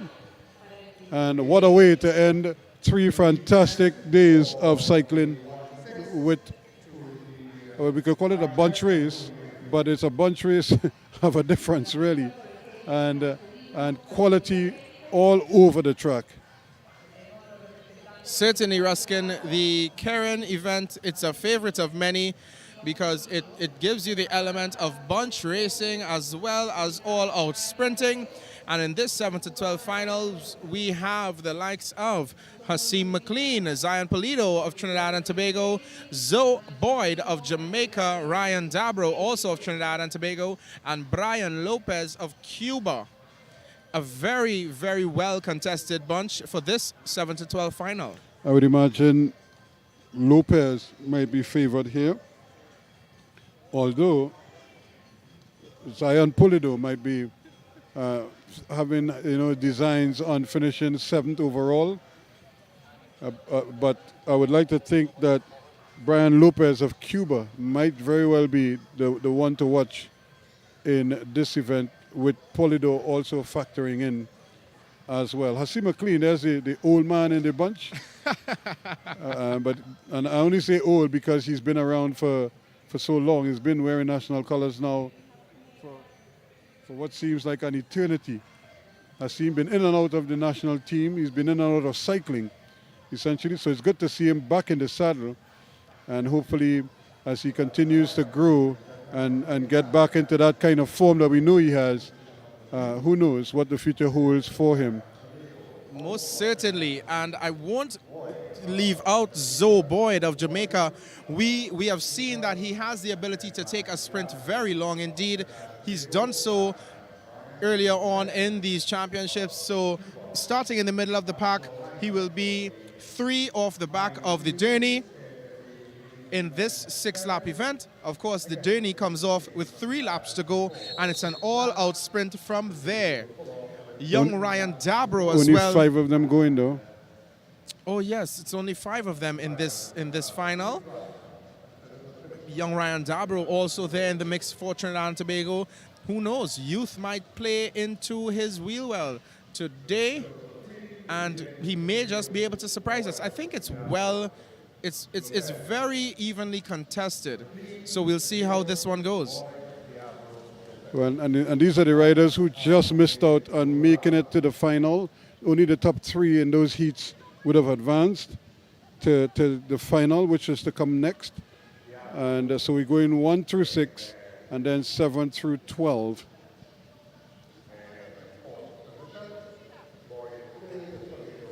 Four laps to go. Hasim McLean on the wheel of the Journeys, followed by Zion Polito, Zoe Boyd of Jamaica, Ryan Dabro of Trinidad and Tobago, and Brian Lopez of Cuba. So we could see Zoe Boy trying to get up into position there. And And the bike coming off the track, yep. so it's a free fall now for the next 3 laps. Hasim McLean holding the inside, Zion Polito coming over the top. Ryan Dabro is also there. Zoe Boyd is just hanging off the back. Brian Lopez is looking on keenly, fourth wheel, as we still do have about 1.5 laps to go. Zoe Boyd being forced off the track, it looks like, and trying to get back into this race. And that's the bell with Hasim McLean, the former national Keirin champion. He's still out in front. But there goes Brian Lopez, as you called it, Ruskin. And Ryan Dabro is on his wheel. Like I said, the youth of Ryan Dabro is challenging Lopez. And it's very close indeed. Very, very close indeed. So we'll go to the photo finish for that one. But an excellent showing by young Ryan Dabro coming up against Brian Lopez, who I believe just got it on the line. If this was what the 7 a to 12 finish. final, Yep. what do we have in store for the 1 to 6? the main event looks like it's gonna. They set the stage here now for them. Now there is Lopez making his move, and basically covering the field. It left up to Dabro now to respond to him. So here he comes, Dabro fighting for every inch here, pushing hard, but so too is Lopez, and he just got there ahead of Dabro. So Lopez taking 7th. Looking at that replay again, this is when Lopez took the lead from Hasim McLean. Ryan Dabro was latched onto his wheel. That's a smart wheel to hold on to. Exactly. The Cuban, the favorite in the race. And Ryan Dabro pushing it all the way to the line, having to come around his Trinidad and Tobago teammate, but still an excellent effort by the youngster out of Arima. The 3 Trinidad and Tobago riders, 2nd, 3rd, and 4th. So that brings us to the moment of truth here. The race we have been waiting for. It is the final event of the 2022 Caribbean Track Cycling Championships. The elite men Keirin 1 to 6 final. The gold medal is up for grabs. The key here is, can Kwesi Brown do the sprint double? He did the men's sprint already. Can he do the Keirin as well? Now, he's a Keirin specialist. So I would think it's Kwesi's to lose here, but he's going to have company. Again, strategy is going to be critical in all of this. Most certainly.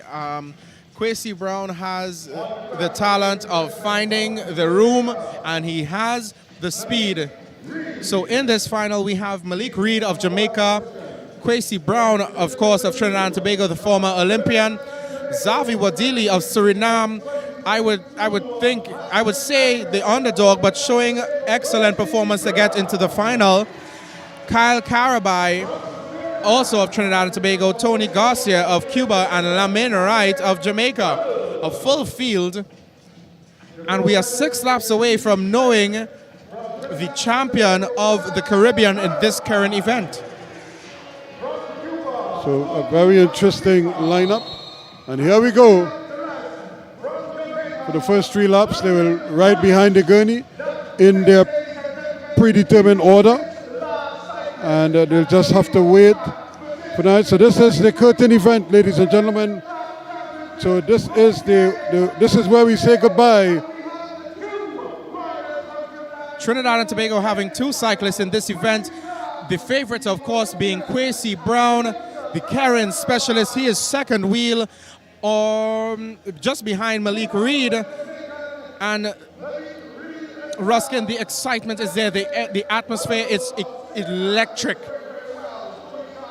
I am almost lost for words as it relates to the outcome of this race. That's what it might be, because everybody wants to see Kwesi Brown do well. He is the Olympian, so they obviously think he should win this event. here today, just like he did in the sprints. They anticipate that he should do the double with the Keirin, but that's easier said than done. They're not going to give it to him. He's going to have to take it here on the track. So we can see the cyclists jostling for position as the journey is about to come off the track and the Jamaicans move to the front of the pack. That is Reed, and right of Jamaica, Kwesi Brown is finding himself tucked in there and needing to find his way around with 2.5 laps to go. Kwesi Brown is in there. Kyle Carabai is in there. Tony Garcia of Cuba, he's also in there. But Kwesi Brown has a talent for finding the gap, Ruskin. So let's see how this plays out. And the speed picks up. Garcia is coming over the top of the Jamaicans. Kwesi Brown is also on the outside, looking to make a move as they take the bell. Kwesi Brown going 3 abreast as they go into the back straight, and it's all Kwesi Brown. Kwesi Brown puts the accelerator down. Kwesi Brown pulls away from Tony Garcia, and it's Kwesi Brown of Trinidad and Tobago doing the sprint double, Ruskin, right here at the National Cycling Center in Balmain, Couva. What a ride.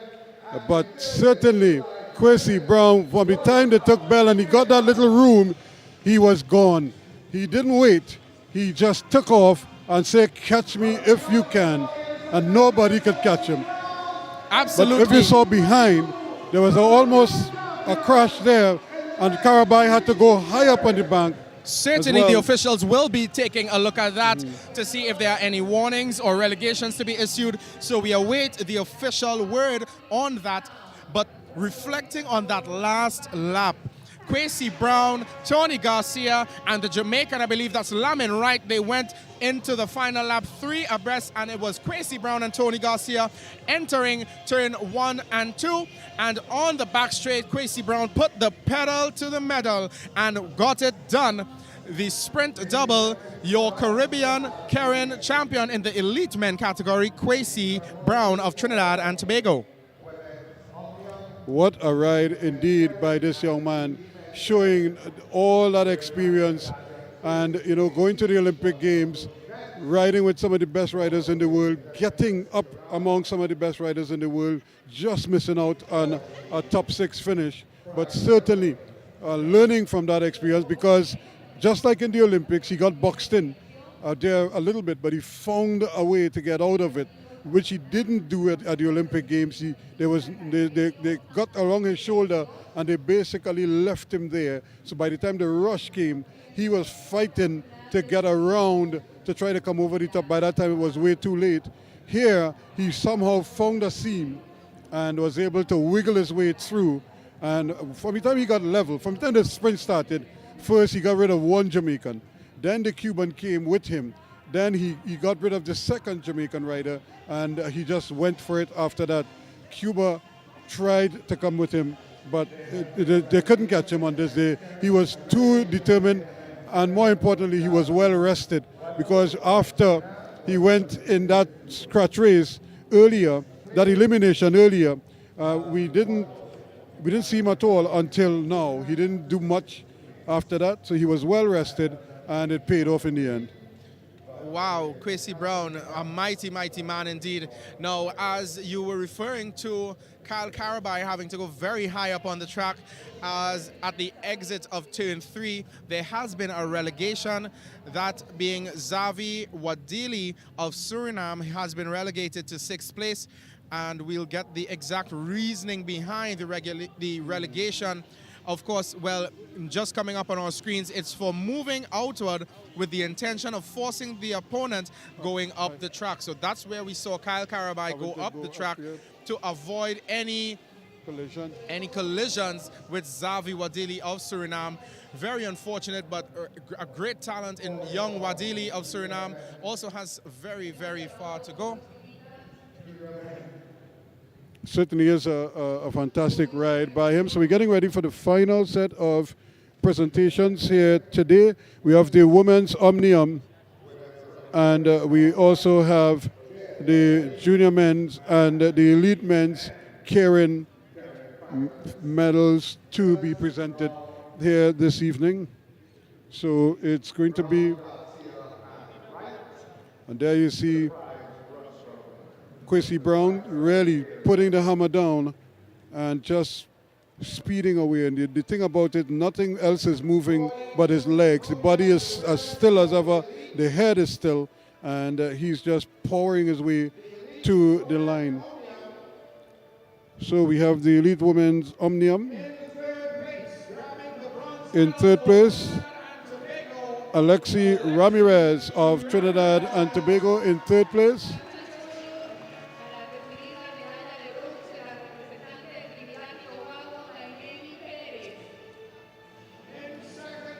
In second place, Damelin Perez out of Cuba, 143 points. Alexi Ramirez had 136 points. And the women's Omnium champion for 2022, Caribbean champion Amber Joseph of Barbados, 154 points.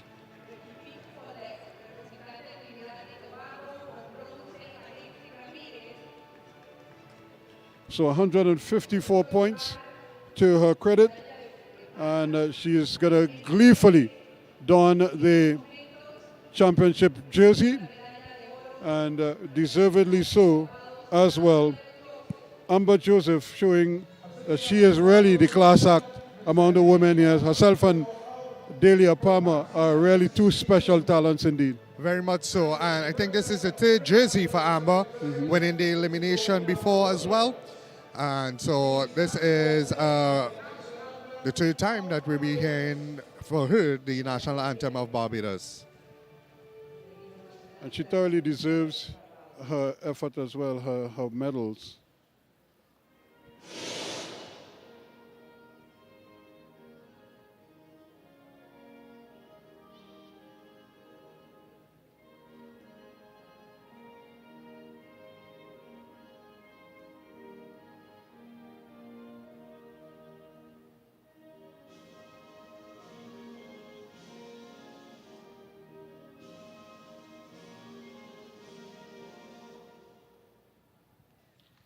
So there is the national anthem of Barbados, and the young ladies will pose for their medals. And Ronald, 154 points, opposed to 143 points, and But 136 points. It was close coming down until the end. It was very close. It was 2 points here, 3 points there. Eventually, she started to, gain more points as it came down to the end of the race. So that's where it all happened for her. And then she had that crash, where she missed. She got back on the bike. Really quickly. She missed the sprint and still got back up. But the battle for second, third, fourth, that was very close indeed. Ramirez was in. It was touch and go for her to get that bronze medal. Yeah, and we saw sportsmanship at its best earlier when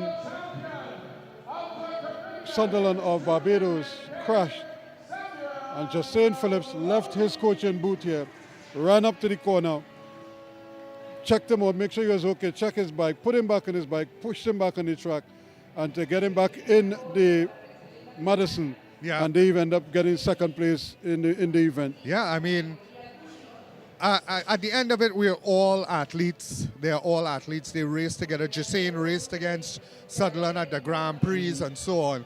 And you don't want to see, and if you can't help at any point in time or any position, you will, right? Barbados did not have a person there at the time. Josane took it upon himself. And again, yes, that is great sportsmanship by Josane. And I think what he's done with the youths on this little team coming up and what little time he's had, I think it's an excellent job. He's been doing a great job with Team TTO. And I see these young men now receiving. This is the next bunch here, talking about the young men. Yep. These are the junior riders here in the junior Keirin. Maloney, Garcia, and Mohammed. So Maloney is going to get his medal, get his jersey first, his Caribbean Championship jersey, an indication that he is the Caribbean champion in the junior men's Keirin. And deservedly so, receiving his medal from the president of the Cycling Federation of Trinidad and Tobago, Rowena Williams, doing the honors. We get ready for the national anthem of Trinidad and Tobago.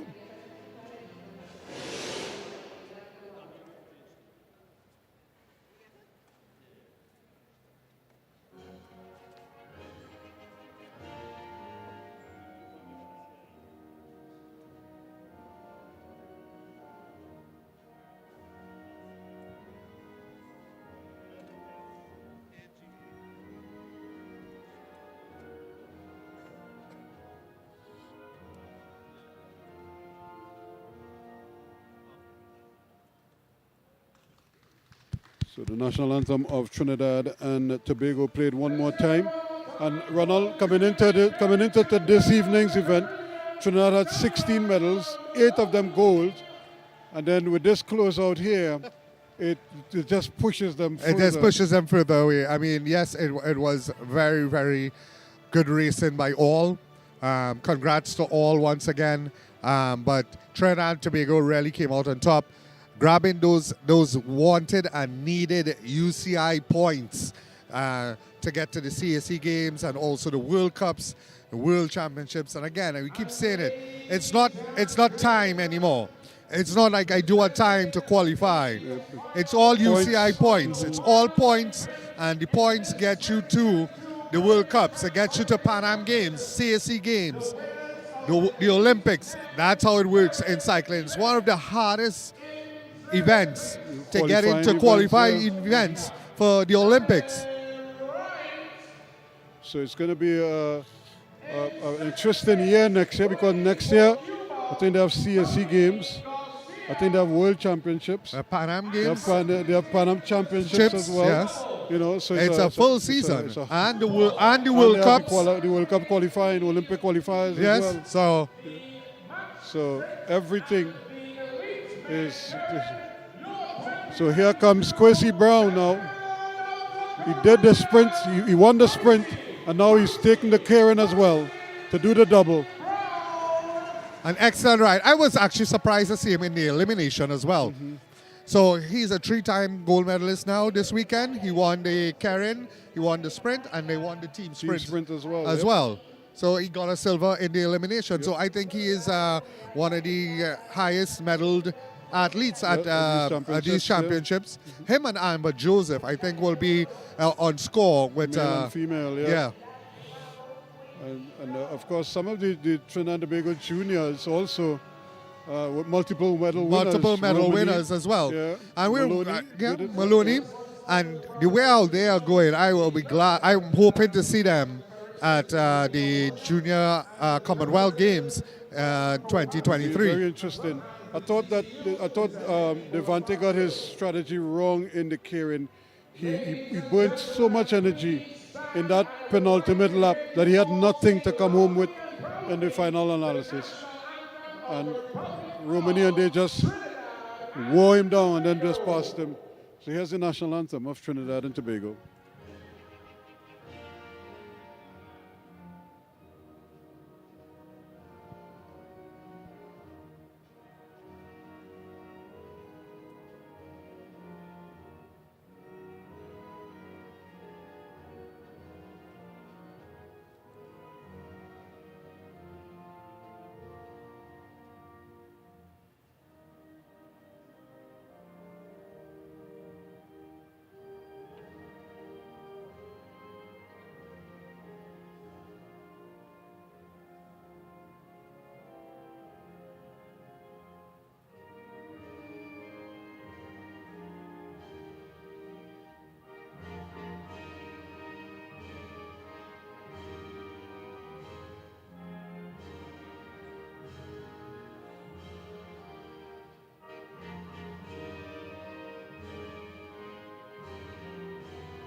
Some people say it's the best anthem in the world, but it certainly is a proud moment for Kwesi Brown. I can imagine how his father and his moms would be feeling, and his sister, who used to ride with us. Yes, of course. I'm gonna run down there and see if I get a final interview with Kwesi, seeing what the rest of his year is looking like, and all of that before we break for the evening.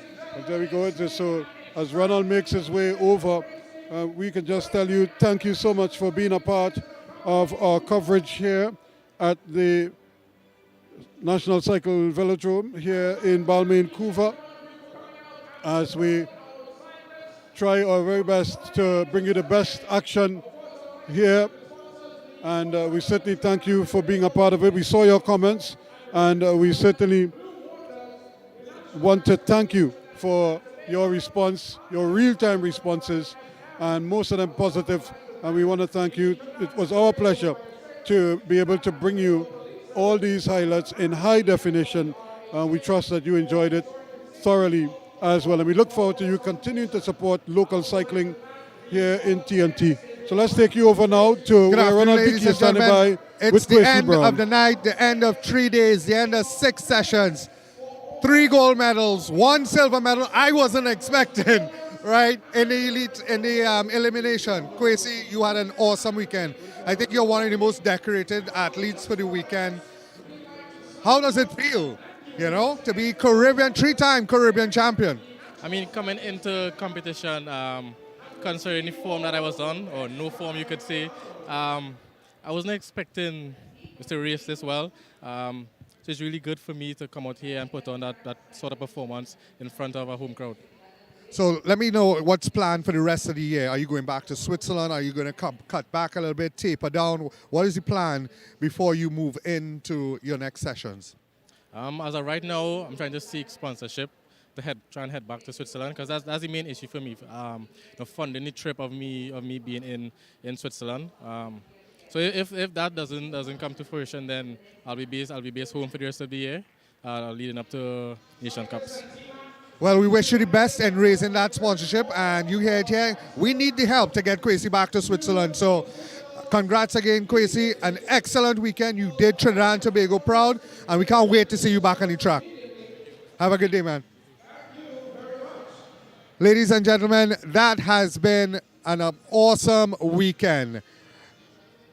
6 sessions in 3 days. We have been on every morning and on every evening. The cyclist was just turning it up. We had medals galore. Trinidad and Tobago coming out at the top of the medal count with 20 plus medals, ladies and gentlemen. It was a great, great weekend. This has been the Caribbean 2022 Track Cycling Championships right here at the National Cycling Center in Balmain, Couva. My name is Ronald Dickey on behalf of Ruskin and the rest of the team, Wesley and Suarez. We bid you good night and thank you for joining us once again. We will see you back on the track soon.